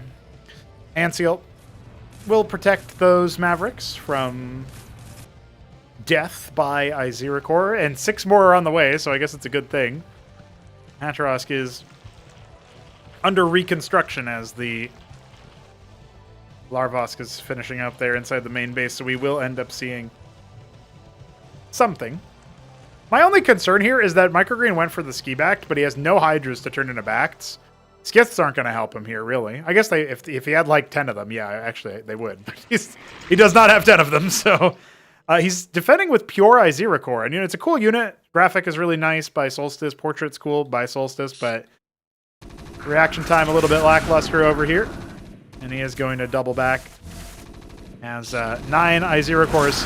But there's 2 Anseals here to try to protect, and that is going to be really difficult to break through without losing some serious action. This is not a fight. When he pulls back into that concave, you got to start cycling back away as well. Still finding some value, though.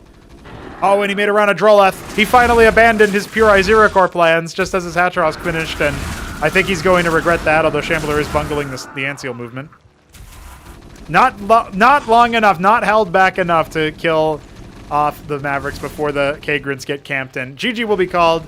Microgreen not wanting to put up with it. I think he could have maybe tried to come back in a very long game, but yeah, that ends up going the way of the Shambler, which puts our next matchup as Vilius versus Microgreen in the lower bracket, and I believe Shambler goes on to face Arbuz up next, so we'll see if I can find that game for you guys in just a moment.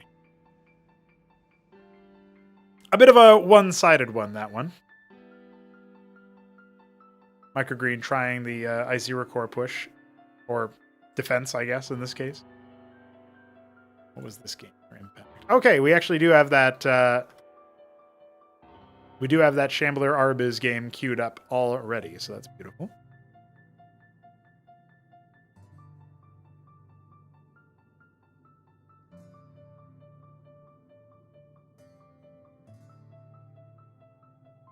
And we are going to near impact for that game.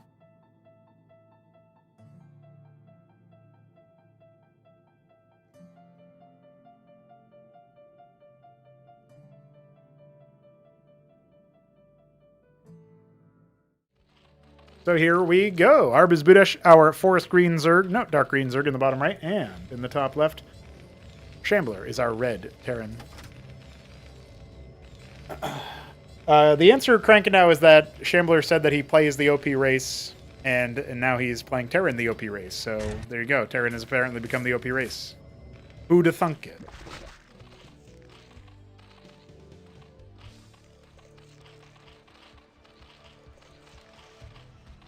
I feel like the way Protoss is played doesn't really suit Shambler's playstyle. So the way in which Protoss can be construed as OP by all the Terran players who hate Protoss, I don't really think it fits with what Shambler usually likes to do playstyle-wise. So stylistically, I can see why Shambler would be drawn to Terran, but I don't think that... I don't know that there is an OP race. I'm sure there are matchups which people feel like a little bit lost in or whatever. It's also amusing that, you know, Shambler says that about Terran, but Zerg keep getting him, and not just him, but Zerg in general keep having some pretty good success. So, we'll see. He's being a little bit annoying. Arb is having to defend his home turf as he puts down a second Kagran. That will be for a Larvas because the pool is almost complete. We do have a double stockade into Mavericks. Arb has had a much longer affair against Vilius than Shambler had against Microgreen, so let's see if maybe something like that can occur in favor of Shambler. You know, he's not as burnt out. You know, he's not as energy expended. Shambler was our final person who signed up for Weekend Wage, our last man to appear. So pretty cool to see him appear last minute.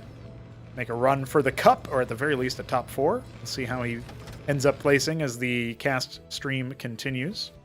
I think depending on how long this game is, after this game, I may take a short break so that I can use the bathroom and grab a drink and all that. But this will be my water moment. I'll drink a sip of water.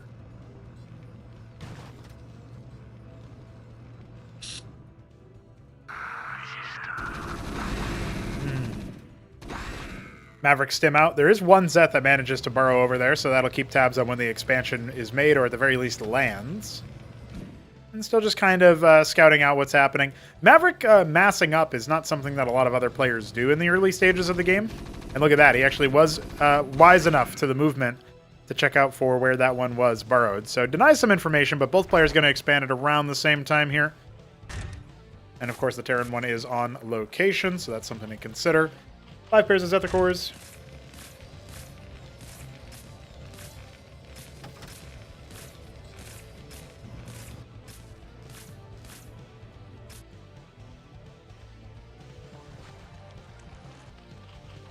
Whole buttload of Zeths.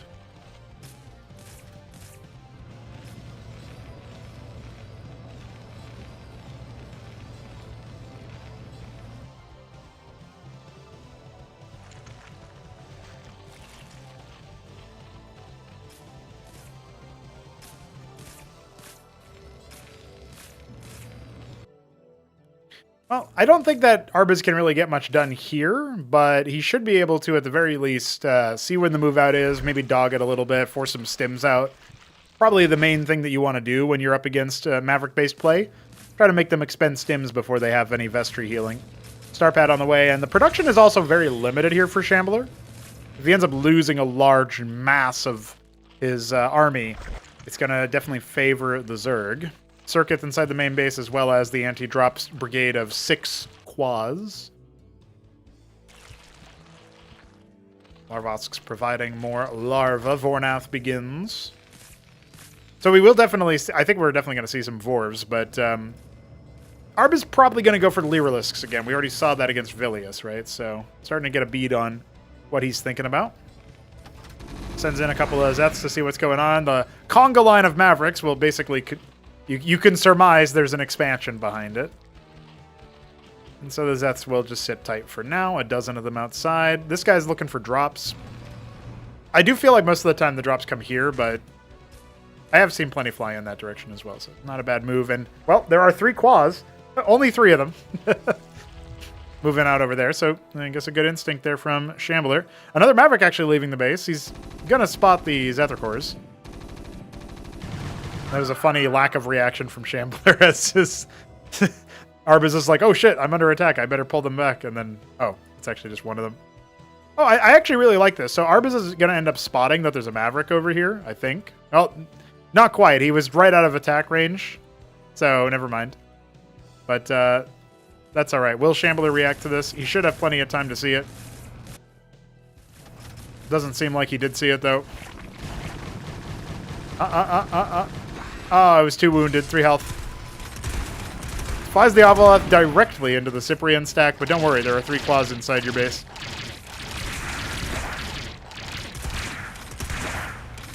I guess he got an okay scout on the operation. He sees a lot more stockades being added, the star pads thrumming, and he shut down a little bit of harvesting on the Vespine for a brief period of time.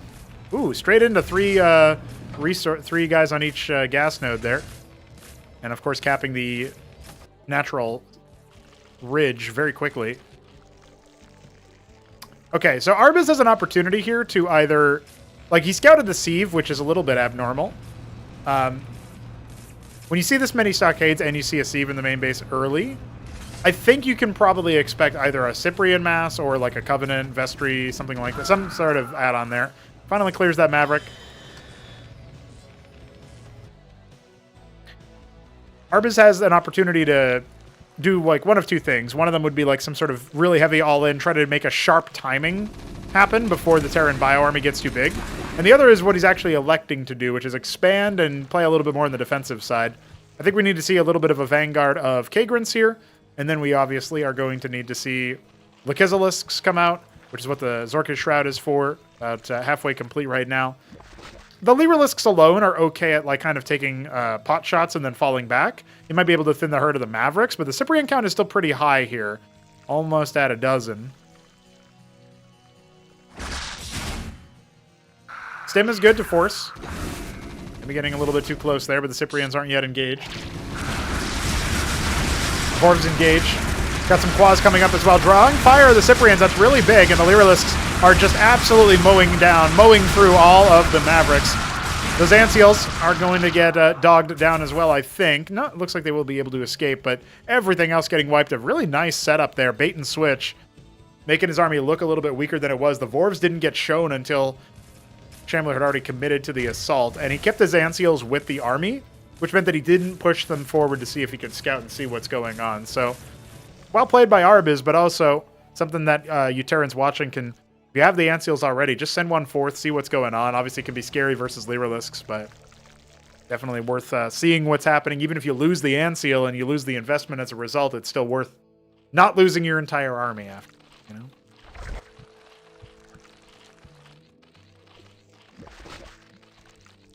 More Droleth where that came from, saturating this third base. Arbus feels pretty safe. He kept most of his army alive, and he reset the Terran Bio. So he's sort of crossing his T's and dotting his I's. A very careful game from him, but well, careful maybe is the wrong word, but it's a very straightforward lineup here. He is going to go for the third base, or fourth base rather, as Shambler is going to make a treasury. It's an interesting tempo build. He already has oversaturated his natural, not his main though. Now here comes the Zerg army to clear out all of these Mavericks and leave more interruptions in the wake of that attempted third base. A couple Zephyr cores will probably be kept there. Saturating the third is now a matter of time as opposed to a matter, a question of when, or a question of when rather than a question of if. And look at that, tier 2 going down as the fourth base is a halfway completed. Such is life when you have the double gas over here inside the 3 o'clock base. Zorius on the way as well, a great choice to add in. It just occurred to me he made the Shroud and he didn't actually need it for holding the initial attack, and he also hasn't actually used it until just about now before his Iral Iris went through. Love to see the Lyrilisks just right-clicked onto the Ancial stack, by the way. They do deal splash damage. Shamans are here now, so you're going to see the stims be used a little bit more liberally. The treasury moving over to 9 o'clock is sort of telegraphed by that army movement. Fourth base complete for our Zerg. Yeah, when the fourth base is done before the third base is landed, it's not as bad as if Arbus immediately started saturating it, but a little bit spooky. 5 Ultra Cores on the way, 11 Droleth on the way to saturate that base, as we mentioned initially. A couple Zets and a Vorv going down as Shambler is trying to be in hot pursuit. I feel like the Pool army alone could try to contest this. Forget about the fact that we've got tier 2 just finished for the Zerg and 5 Ultra Cores coming. It feels like, well, Shambler had some tools to maybe do some cross-map harassment, send a small squadron of infantry in this direction or whatever, knock Arbus off his game just a touch. The Ultra Core's coming out. We got the Zozar Gorge on the way. That's apex control for our Zerg player. And so, even if this doesn't end it, Zobrialisks and the Zarkavra Core also available here. Going to be pretty significant. Oxal Cesian's coming. I think that's actually what he's making. He's making the Zozar Gorge so he can make the Zobrialisks out of the Oxal Cesians. He might not need it, though. The Ultra Cores are going to engage onto all the Shamans in the back line. The Mavericks are completely eviscerated by the Quasilisks and the Lyrilisks. It's a little bit too easy, I think, for our Zerg player, as the Ultra Cores just do not die without some Hurakan support to allow the Cyprians and the Mavericks to get their DPS going. Think about when you have more armor upgrades in StarCraft 1 ZVT than the Terran does have weapon upgrades. The Ultra Cores, the Ultralisks in that game, completely shut down infantry. It's not even close. And that's how it feels when you have the Mavericks and the Cyprians trying to deal with it with no Hurakan support. But, you know, Shambo's got to give us a good little typing session before he probably won't say GG. Actually, I mean, it's a tournament setting. He might say GG. But he hasn't lost that best of 9 to Nebline yet, so best of 9, best of 9. I don't know what the score is on that anyway. I think there's still one that I haven't casted technically. I can't recall. Oh, one Ultra Core does finally go down. You can try to break it with just Mavericks. I wouldn't necessarily recommend it.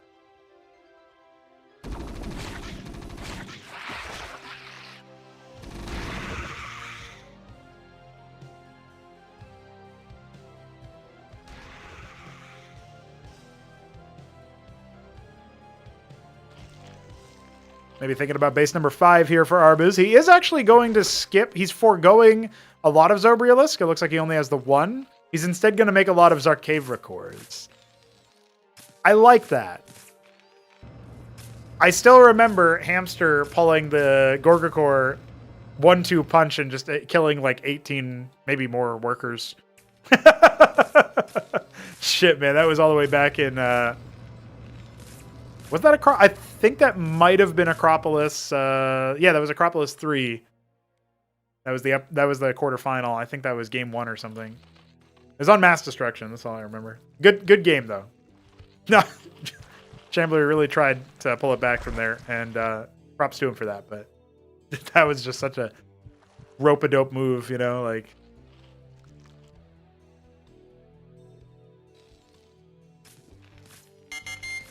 Ministry goes ahead and makes its way down to the bottom left. Oh, it's 7 o'clock there as... Whoa, that's not where we meant to be. This is base number 5 on the double gas high ground. Tendril Authority earmarked for it. Atlas completes for the Shambler behind this, and we have the Chokol Chazel on the way. A Khaz'trith to augment this defense at the third base as the gas caps get set up. I guess that's actually the 4th base, right? This was base number 3. But it's funny how Arbuz protected his later investment. Mavericks are going to see this base and try to shut it down. I mean, Arbuz is, once again, similar to the Vilius game. He is making sure to take a decent amount of time here just to patiently finish him off. That's the word. When I said, like, careful earlier, and then I was like, oh, it's just like a straightforward game. You know, patient game is a good way to put it. So... we are going to get one more big round of units. One thing Shambler has definitely, like, undoubtedly improved on over the years is building a lot of military units, building a decent number of workers as well. And this is one of those rare games where you get way bigger armies than you get worker count, so I like that. Here come the Zarkavra cores, though. Oh, Nelly. Oh, man, what a bloodbath. There's really no getting through them when you don't have dedicated anti-air. GG, Shambler knows he's been bested, and big banks on either side, but Arbuz, once again, will take the victory. Near Impact was his map pick, as he was the higher seed, but still, a map that everybody knows and loves, or knows at the very least, and so we will see Shambler be felled. Down to the lower bracket he goes, where we did end up actually casting the game that he dropped down to, didn't we? Oh, no. There was a TVT between him and Kutiam. I don't think we cast it. Let's see if I have that on hand.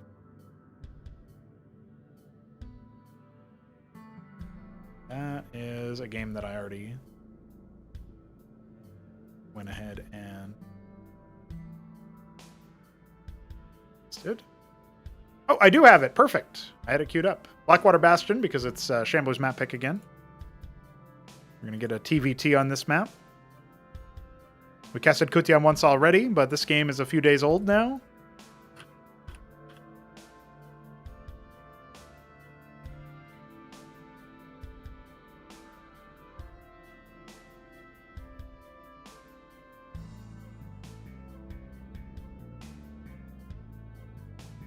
All right, wonderful. This is a TVT. So just on the off chance that it ends up lasting a little bit of time, I'm going to go ahead and take my short break that I was mentioning earlier. Just going to use the bathroom real quick, and then I will be back. So.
I am back, ladies and gentlemen, and I think we are just about ready to get into our lower bracket game between the Shamblers Terran versus Kutyam Supin's Terran, and we are back on Blackwater Bastion. This time around, it will be cross positions, which means we could indeed be in for a long game. If you did not refuel during the break, grabbing water and whatever else you might need, then, well, I guess you might have some time in the middle of it. We'll see how it goes. We do have our underdog, Kutyam, having to go up against from Nablime directly into the Shambler is a tough one because they're both players of similar tenures. Shambler have been around a little bit longer, but obviously, even though Shambler looked maybe mortal versus Arbiz, Shambler is pretty good at not losing games to people who are lower ranked than him. I would say that about him. There have been a couple of times where, like Cannoli surprised him in one of the tribunals. Newt was still on the come up when he defeated him in a pretty hotly contested 5-game series where we had, that was a 5-game series. I don't think either player said GG in any of the games. I can't remember though. And that was when Shambler was still playing Zerg. So that's not super recent history, but also not ancient history.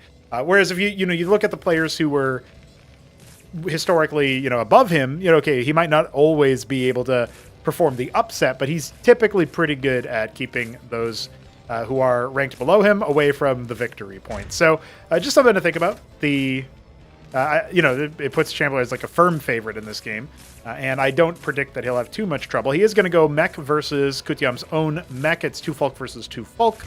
I don't know. I guess I don't know how often Shambler plays TVT, whereas I know he plays a lot of TVZ, and I think he plays a little bit of TVP.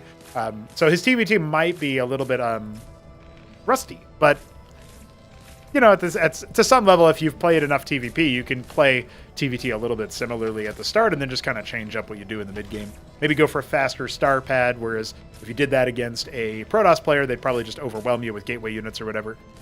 Hiding his Mason in the corner. I guess Kutyam might not check for that. You do have the initial mine lays from both players being a little bit on the defensive side. I do like Shambler's arc a little bit better, although it is very packed together. When you have something that moves as fast as a vulture, you are going to have to deal with that.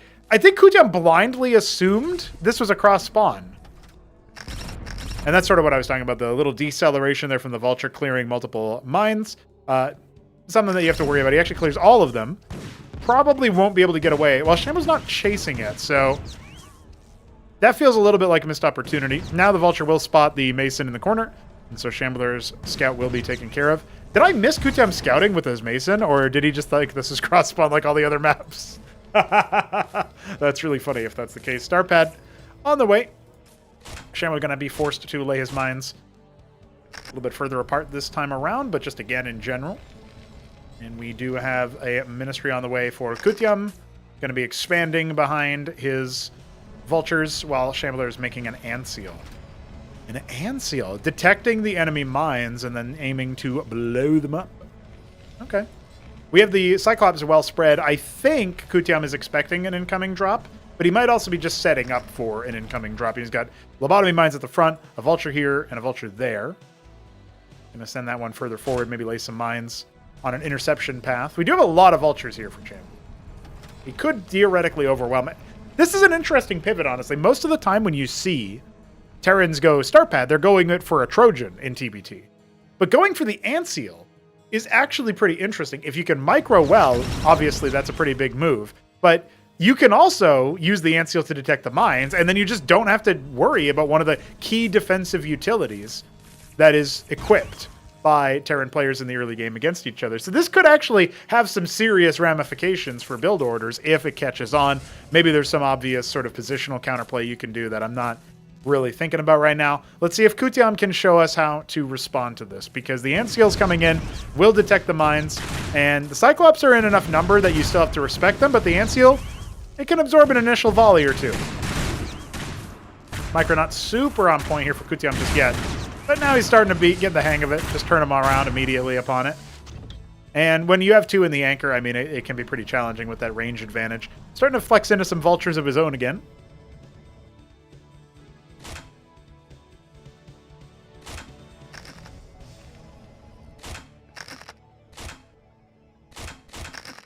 A lot of mines being laid here.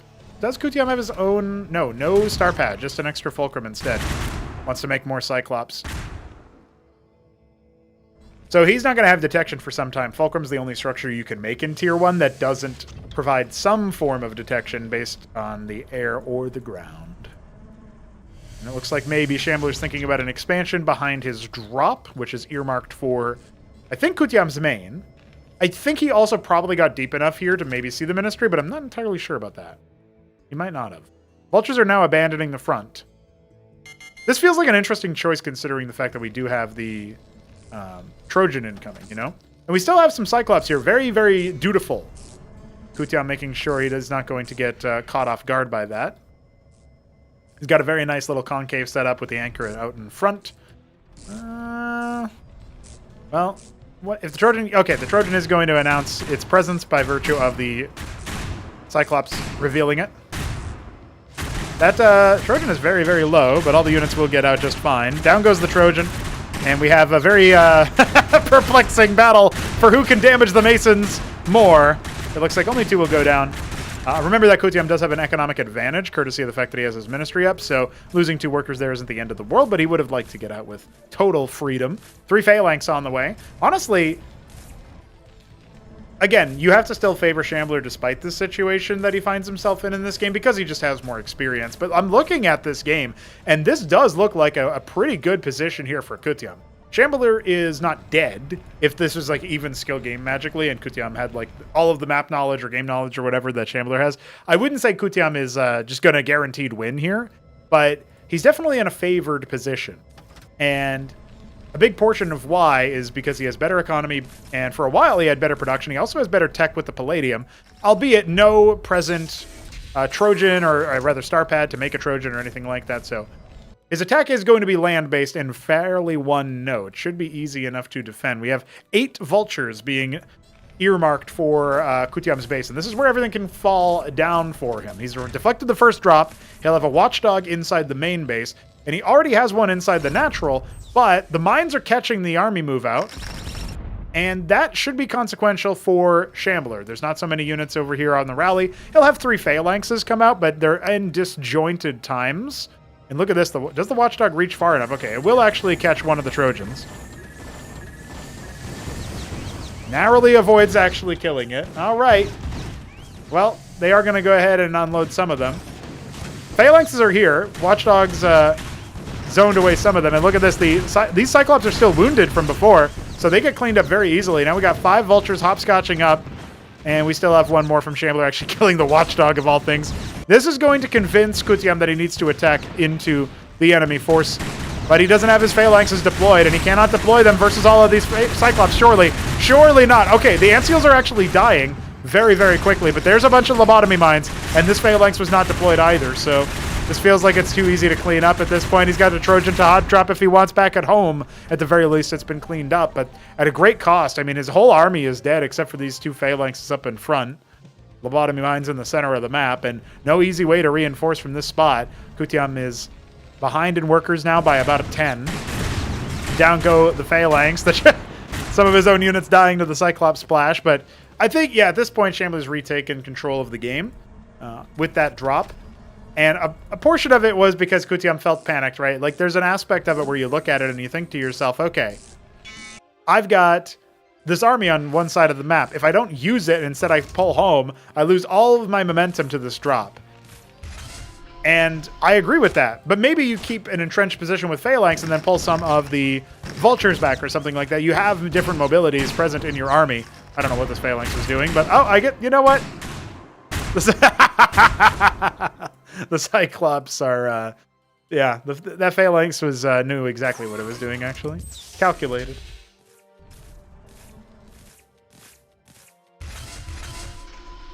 Extra watchdogs to prevent those kinds of run-bys from the future. Although, they're all in one spot, admittedly. A dozen Phalanx. Maybe we could use some other units, too. 2 Goliaths on the way. We have 2 Cyclops out here as well. This Trojan is earmarked for, it looks like a trajectory that's going to take it directly through these watchdogs. If you think about it, I guess 2 watchdogs are likely to hit it. Yeah, you can't just fly past 2 watchdogs. So, if Shambler's quick enough on the trigger, he can unload it, but looks like he's going to actually watch it as it goes on through. Skirt around, see if we can find an empty opening there. No. Oh, he's got the one Goliath, the Vulture. And what it can do. No Watchdog over here. The answer, by the way, isn't necessarily to make a ton of Watchdogs everywhere, right? So, oh, the Cyclops are killing themselves again. In hot pursuit. They kill 3 Masons. Oh, dear. Well, remember the Phalanx count is absurdly high right now for Kutiam. So even though he's very far behind in terms of the economy, he can still make something happen.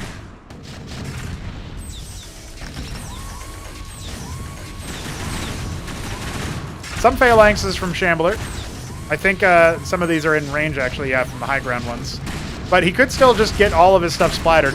Oh! Kutiam is showing us that you can use the Phalanx as 2 different units, really. The tank mode and the siege mode. It's expensive to do it this way, but you can.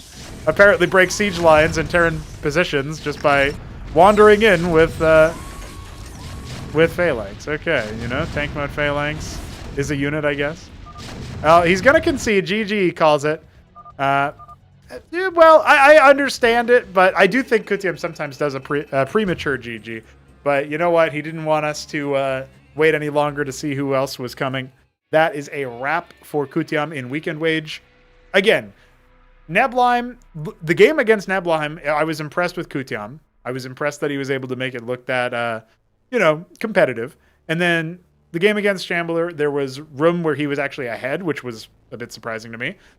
Cool stuff, I gotta say. I'm not necessarily too unhappy about his performance, but obviously it does suck to get to still go home winless. You know what I mean, guys? So we will call that one the an interesting position for him to be in, but that is where we are at for that one. Let's see what's in this next game that I want to take a look at. Still have more Weekend Wage games to cast. Ooh, we have a match between... Let's see here. Oh, I feel like this is way later in the tournament. No, this is the upper semifinal number 1. Okay. Well, I need to see if I can find that upper quarterfinal game. That was a quarter. These are quarterfinals.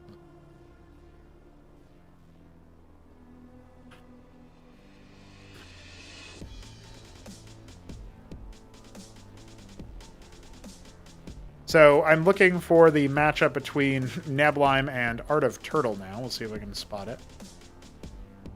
This will be...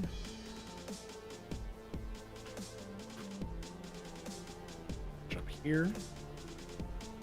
Ascosi for the win indeed. My dog lived.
I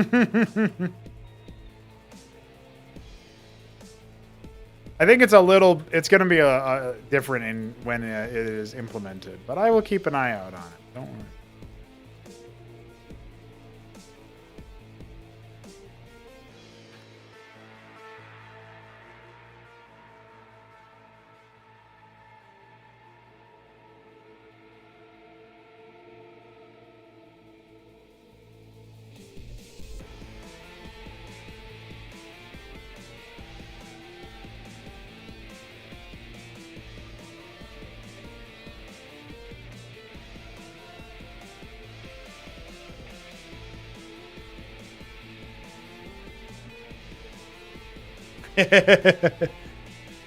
Apparently, BiddyB made a map that for the donors to share around, where you can play Ascozi versus non-Ascozi players. Like I don't think you can do the mirror matchup in that map as it's configured.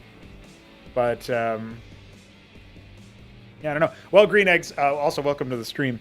I was talking a little bit about how I think for Acropolis 4, we actually aren't going to get too many Ascozi qualifiers, like too many people qualifying as Ascozi.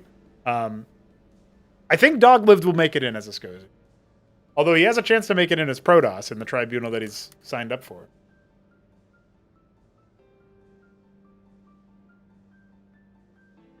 So there is still that. But yeah, I mean, I'm interested in being proven wrong, but I'm looking at the strength of the field that still exists of people who have not yet qualified, and I had to be very familiar with that field when I was inviting everybody to the tribunal stage.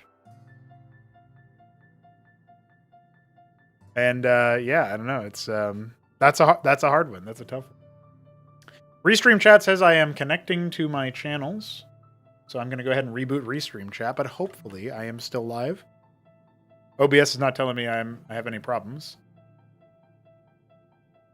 No, I restarted it, and it seems to have restarted the chat, and it seems to be. Guess it was just being silly and dumb. Dumb and silly. I live yet. I've been here before.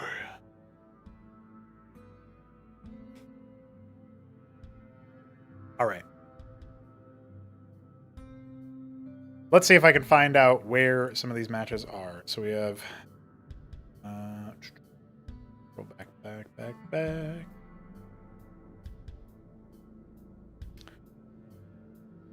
No, they're coming with all of the Terran makeover. There's a Terran makeover occurring. I don't know if you caught the walkcast, or not walkcast, phone posting I did earlier today while I was waiting for my internet to be set up. But I was talking about in that a couple of things. One of the things I mentioned is that Solstice has redone his rendering again, and he seems to have achieved a better rendering setup for a bunch of Terran units. So we re-rendered a bunch of the graphics. I can get you the full list of graphics that is going to have modifications to it.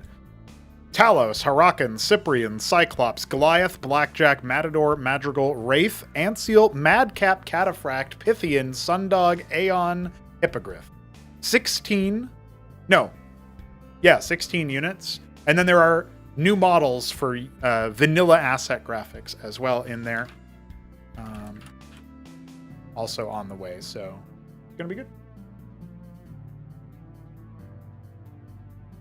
Yeah, in the phone posting, I talk about there's new, there's modified graphics for a bunch of stuff.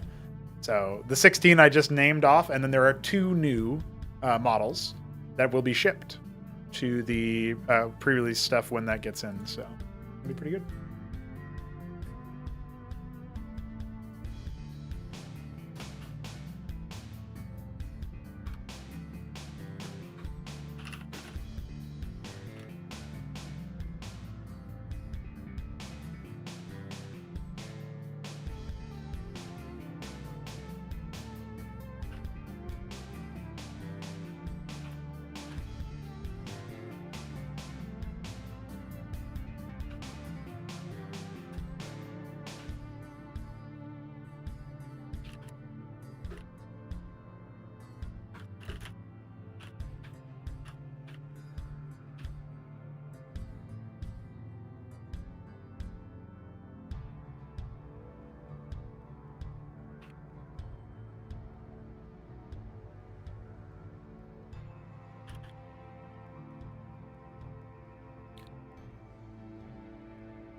I'm going to quickly grab something real quick.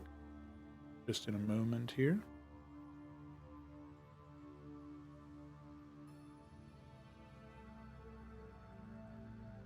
Grabbing a link for Solstice.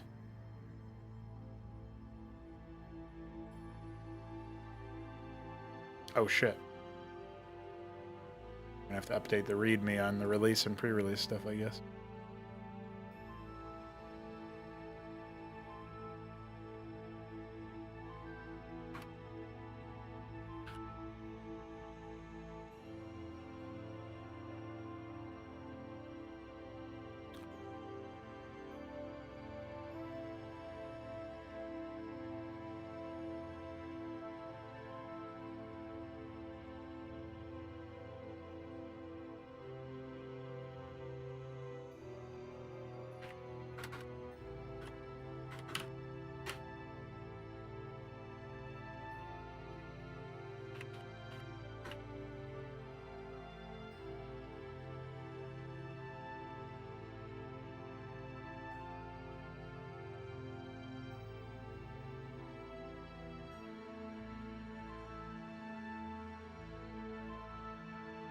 Hey, ViddyB is looking for homies to test, frauds to test his new creation, his new epic map.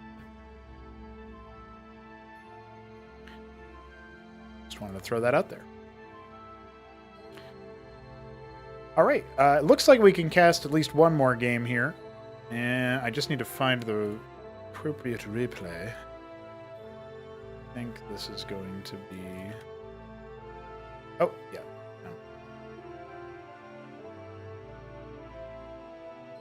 So I think I just forgot the replay of the opener between Sausage and Nicholas. Wanted to cast that game for sure. And then there's this game, which is 22.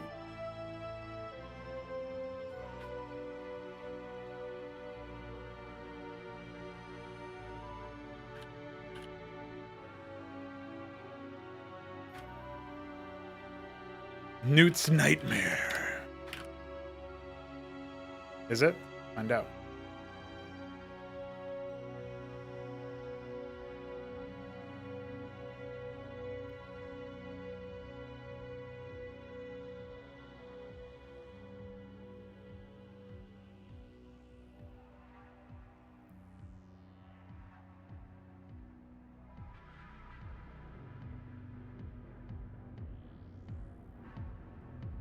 Oh, I see. The replay is apparently Oxord, they say.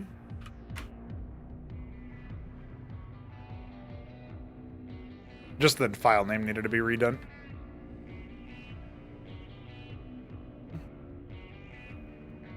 We are on Punch Drunk. Very cool. We haven't seen this map recently. Holy shit, I think this is the first time we're seeing Protoss, is that right? Seen some TVTs, some TVZs. Well, I don't think we've seen Protoss today on the stream. That's good. Sausage can be our homie.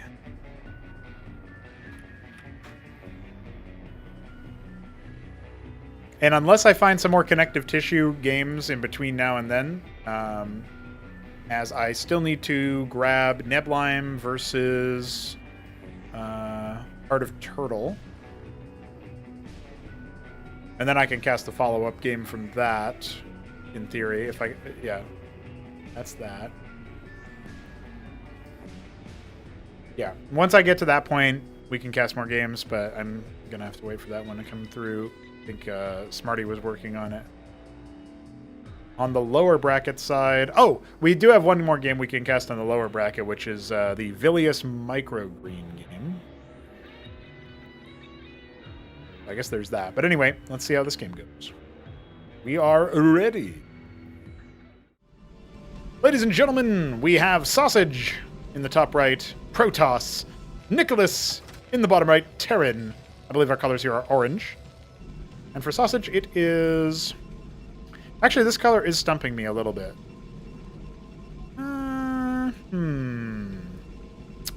Cornflower blue. There you go. Got it. Got it, boys. Got it. So I'm expecting this one to be a banger. You want to know why? It's because Nicholas is a pretty reasonable TVP player. Last time, Nicholas actually upset Sausage. I was not expecting it. He did a Goliath build. Very cool.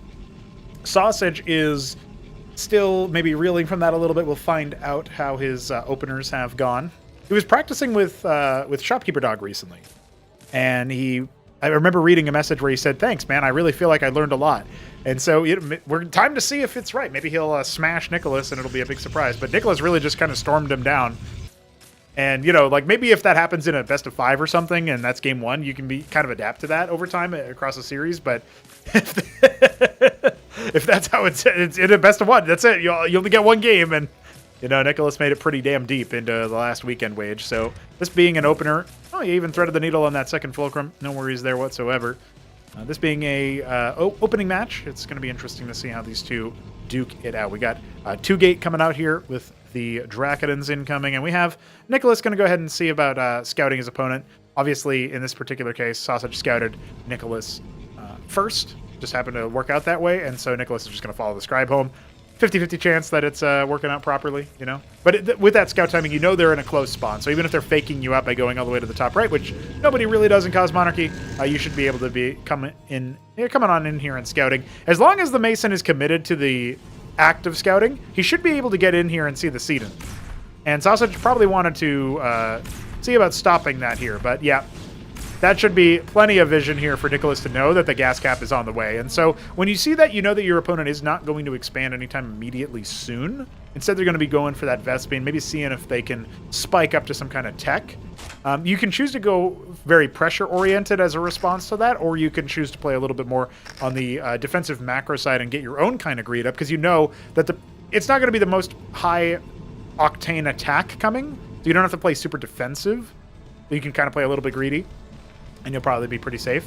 But you also, you don't want to play like a middle-of-the-road build into this, because this does have some advantages, right? Rogue Gallery on the way. This feels like a cheap tier 2, so we're probably banking Vespene for a faster tier 3 structure. Let's see if Sausage can make things happen. Nicholas is doing the Goliath build once again. He's going to have 7 Vultures. His 7th is in production, and the Goliath is on the way. Looks like the Mason coming out here means that there will be an expansion behind it. So this is not intended to kill Sausage, but it should put the Fear of God in him, as the military count is kind of low. Double Draken. And remember, the Seedon does cost resources, particularly it costs Vespene as well as minerals. So it is slowing down your tech unit acquisition and your other stuff, but it pays you back over time. Vultures could do with a little bit better micro, trying to kill that Zealot. That would have been a dead unit in the hands of other Terrans, I guarantee you that. In fact, the game could have just ended there, in my opinion, but we'll see. The Goliath sauntering on. Nicholas wants to make the Goliath involved in this attack. That's for sure. Yeah, Shopkeeper Dog in the chat, seeing the same thing I was seeing. Kabbalist on the way for Sausage. It's our Dark Templar equivalent. There's the Nexus gets put down, but the treasury's already done. It is, of course, only a treasury. We have a lodestone coming. Oh, goodness. Nicholas playing a little bit on the defensive side. Not so sure it's necessary. He'll get a mine laid, and he really should be able to pick that Zealot, but he's being very tepid about this. Where's the timidity from? There's not that many units over here. You should feel pretty good about this. We got reinforced Vultures already here. He's going to play a little bit safer. Double Drac, and of course the Kabbalist is out now. Just doing a little bit of heckling. He will kill that Zealot now. Micro a little bit off point there for our slight edge. By the way, you guys want to know how neck and neck these people are. Seed number 8 is Sausage. Seed number 9 is Nicholas. They won't actually notice. So Nicholas not seeing the shimmer here. Doesn't end up noticing that Kabbalist. But that's resources that are not spent on holding. This really could be just like Patadia. Nicholas could just walk in here and end the game, it feels like. He's not doing it just yet, and his Vultures are kind of out of sync with each other when it comes to the Fulcrum build time, so the Kabbalist is going to get some damage. There's a lodestone, but nothing in it, and it would have been the perfect counter to this Kabbalist somehow, some way. Oh, yeah.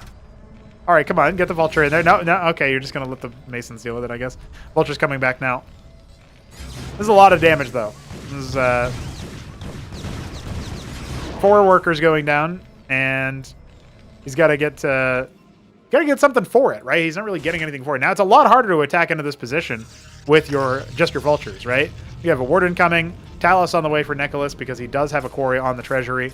I guess that's what he is choosing to do for now. He's actually making Talos from a variety of different reasons. The Talos build is back. I knew it was going to be a Latin American creation. I mean, Ultra obviously did it because he saw like Shopkeeper Dog do it or whatever, but he really did it a lot. Shout out Ultra one time. Pro Starcraft 1 Terran. Ecclesiasts are here. Drakidans are here. And an anchor is being constructed by that Talos. The minefield is pretty deadly. I actually don't think Sausage can necessarily exit, but the Wardens are finishing up on the high ground, and that is going to be a little bit of a problem. Or is it? Sausage now onto the pump with all of these extra vultures, but so many of them are very wounded, and it does feel like that's going to be too much at the end of the day. Sure, you finished your anchor, but what does it really matter? I would put the Goliath in there over the vultures, personally. Well, a couple more mines popping here, but they're actually... Oh, there's the big connections. We got another anchor floating over, and a third one being constructed on the location by the Talos. What is the offensive Talos anchor containment on Punch Drunk? I've never seen this before in my life. When these two fight, it's always an entertaining game, whether it's long or short. And this one, well, I guess it remains to be seen. Charlatan's starting to get at it in. Multiply the damage a little bit, dragging these Drakodons forward, and that's a dead one. Popped off of the auto aggro. Another one finishes, but hey, this anchor needs to be finding a good spot to land. In fact, if you move this one down one, you could put that one right there, I think. Prostration stage has begun for our Protoss player as the third Fulcrum. All of this aggression off of only 2 Fulk. And a Talos getting ready to build a Ministry on the mineral only. So that is that. Another Minesweeper Drakodon. It kind of does the job. We got more mines that could be laid, by the way. And with the Prostration stage coming, I don't know. I mean... Oh, double Prostration stage. Okay. Of course, the embassy behind it. I don't know, on a scale of 1 to 10, how nervous are you as the Terran that you're setting up this containment, but your Protoss is not really trying that hard to break out? That just means that they're sitting happily teching, you know what I mean? Starpad is going to be coming up soon here, I think. Sausage wants to cycle these back away. Losing HP on them isn't great, but unlikely to get a bust going, right? I mean, how are you going to land these anchors? This is like a poor man's phalanx or something. I guess you could lift them all up and try to unload them over here somewhere, but there's Wardens on the high ground. You have to go a very, very weird angle. I'll put down a Watchdog instead. Stockades starting to come on the way. Nicholas has this habit of doing like 1 Stockade into a Covenant making Eidolons, or 1 Fulcrum into a Palladium making Phalanx when he's gone bio. Like, it's odd. I don't think it quite works out. Okay, he actually cancels the second Prostration and just goes straight into an Ancestral. I think the Crucible's too far away from it. That's a heartbreaker. But yeah, this is the make up Tecton win game thing, you know what I mean? I think that's what's happening here. Talos taking a couple of shots.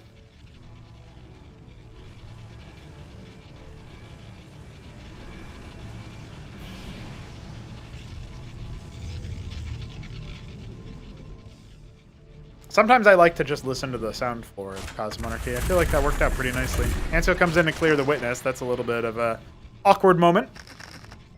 Ministry's done, slowly making workers. Sausage and Nicholas have the same worker count, though. And that's just the way it is with Talos factored in. Dude, how long until we get the Mason remodeled? Wouldn't that be epic? I think that would be epic.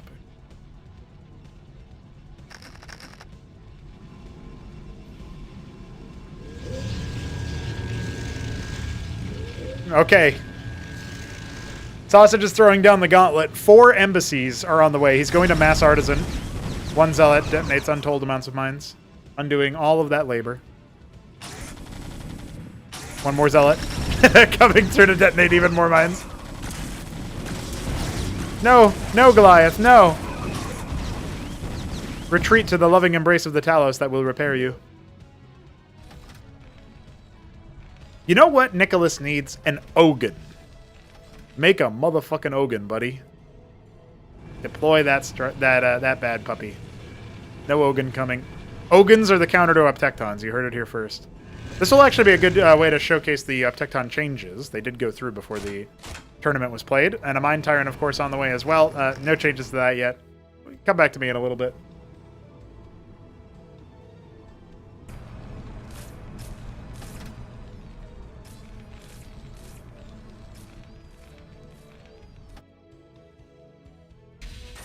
I can see a lot of map control here for Nicholas, but I feel like his Phalanxes came online way too late. Like, the first Uptecton is out, complete with the Mine Tyrant. The tech has been going very, very nicely here and developing very, very well. Oh my god. The friendly fire. Well, I can share with all Terran enjoyers out there that this particular interaction can't happen once the changes are in. That being said, I mean, he is standing right on top of his own mines. He's asking for it.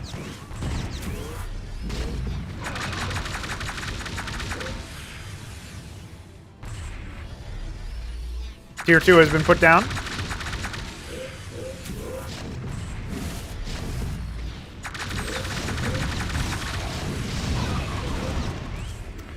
If only his phalanxes were a little bit closer.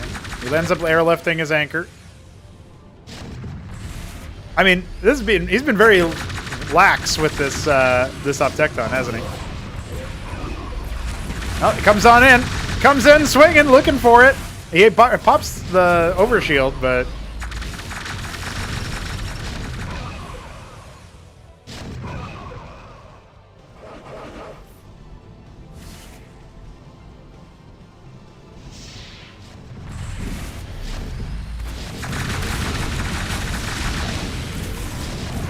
phalanx count is dwindling. Hasn't really been reinforced, this position.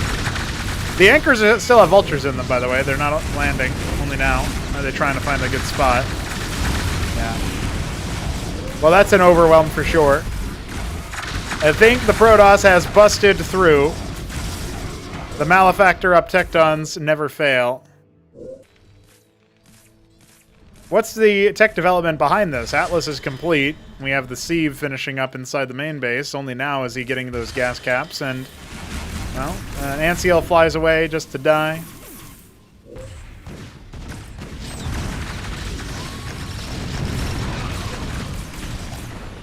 One pariah. Not the most important and impactful front line. Sycophant will go down shortly here, too. Yeah, this feels like it's going to be a little bit harder for the Protoss to just push into, right? Pushing out was one thing.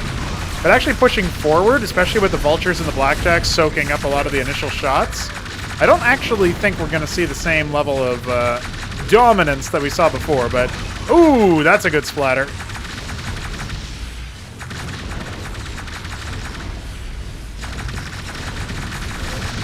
It takes so long for the phalanxes to die in tank mode. It's outrageous. Coming on in with a tyrannized vulture, though. Here comes a pariah. Yeah, the reinforcements have been a little bit late for Nicholas. He's got a bit of money in the bank as well, but he's making units as fast as he can. He just doesn't have as many production structures as he probably should. We were having a little bit of a conversation about this when we were talking about the differences between the races in terms of their production structure count and how Protoss usually has the least. And we have like 6 Folk, 2 Stockade. We just now finished a Captaincy and a Mantle's on the way. And honestly, we have a pretty comparable amount to that, right? 4 Gate, Rogue Gallery, Ancestral, Prostration. We have identical production counts for all intents and purposes. You know, like you got 1 more Stockade on them. So typically when it's like within spiffing distance like that, that's how you know, okay, like I don't have enough macro here. I don't have enough combat unit production to really make the difference. He's going for the Tinkerer's Tower. I guess he can try to do some sort of Striga Siren combo, but oh, the Patriarch goes down for basically free. That's not bad. The mines, dude. The mines have done so much work. Archon goes down and we'll store him in the process, killing the Anciel. Goodbye, Anciel.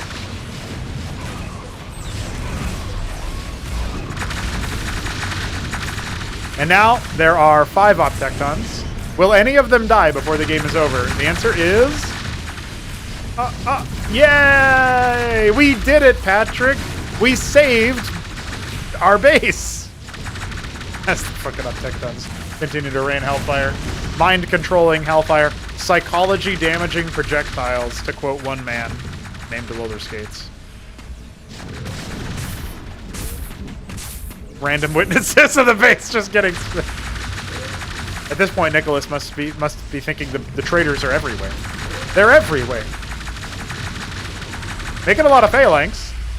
Ironically, that is what you would make here, I guess, but...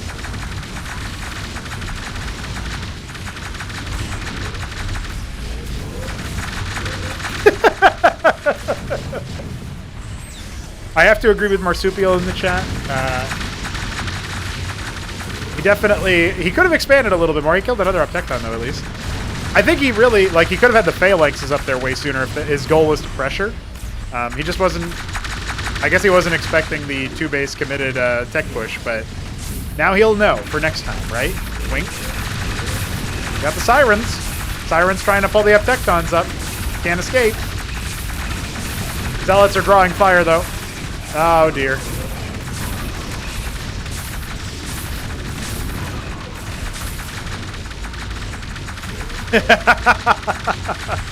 Well, Chumbeka, all I can say is welcome to Protoss.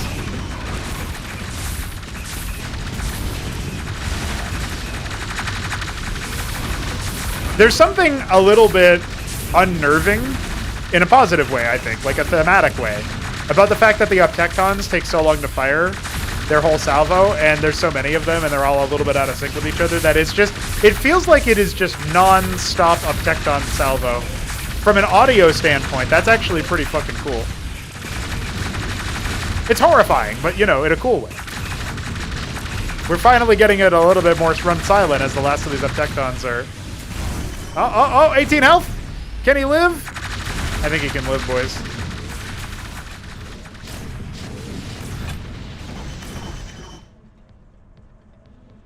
Yeah, the battlefield has fallen quiet. I feel like I just survived trench warfare. By the way, artisans. Oh, no! He killed his own Uptecton! Why would he do that? When Protoss feel grief. Oh, finally, this base is going to get found. No sentinels.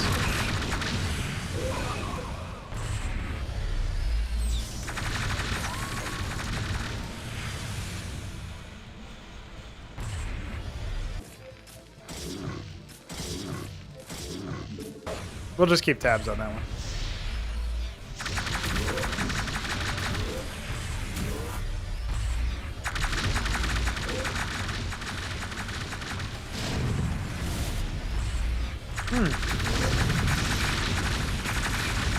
I guess he could use the Talus to repair the Phalanx. He's using Clerics for that right now, kind of. Ooh, down it goes. Oh my god, he has a deployed Shaman over. I was like, how did the Uptecton get healed? He stole a Shaman. Outrageous. Picks a Phalanx in the back. Gonna lose that one up, just kind of patrolling back and forth. Honestly, he's kind of hemorrhaging Uptectons, but when this base goes down, it's... I mean, this base is depleted, right? He doesn't need the minerals as much as he needs the Vespene, though. He never capped his gas inside the main base, and he's going to lose the reservoir and the sieve income, so... He effectively is going down to almost no income for the gas. Well, I think we see what's happening here. By the way, like... There hasn't really been much development on Sausage's side. He's got a lot of Vespene. Alright, taking a more favored position. Wait, hold on. If he deploys these in the right timing, and he targets the right stuff, well, he didn't do that, so... He kind of only had, like, one salvo, I feel like, to really make it happen.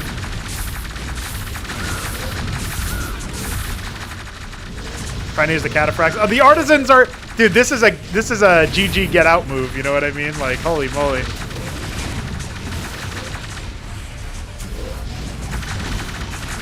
Alright, that's it. GG. Nicholas does not type GG, but I don't say GG. But it was not GG, it was BG. You know, that's the energy there. Wild Scenes. Wild Scenes. Thanks, Nicholas, for doing some gaming. Appreciate it.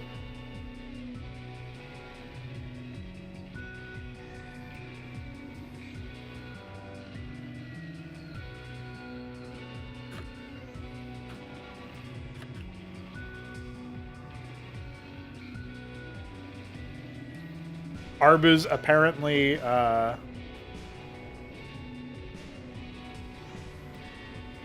asked Arbuz for some of the replays, and he sent me the one that I missed, but he apparently knew that I did the Shambler game, even though I forgot to mark it as tell him that I found it. And that's really funny, because I just assumed he read the chat or something.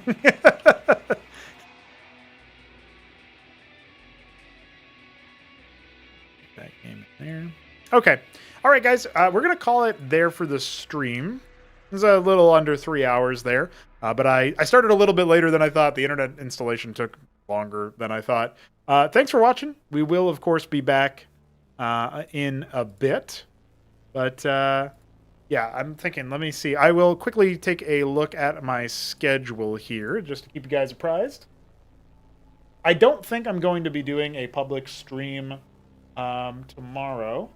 Instead, I'm going to be doing a donor stream. It'll be available to server boosters, Twitch subs, and those who are in the $3 a month tier, as well as some of our contributors. You can, of course, check to see if you have access to that by joining our Discord server. If you are already a Twitch sub, or you want us to boost our server, we need one more boost for level 3, so that'd be epic. All that stuff. So definitely check it out. See if you like that, or you can just donate to our project on coffee.com/Pernigo and Veek7. But that is a wrap there. And then, obviously, Thursday's Thanksgiving here in America. I'll be busy then. But I will be planning... I'll probably stream on Saturday, but I'll get back to you guys on the exact specifications there throughout the week. So stay tuned to our Discord server. I'll try to maybe publicate my stream plans a little bit earlier. Maybe, like, schedule them on YouTube or something so you guys can see them there, instead of everything just being through Discord. But that's it. GG's. We'll be back for more Cosmonarchy soon. Peace.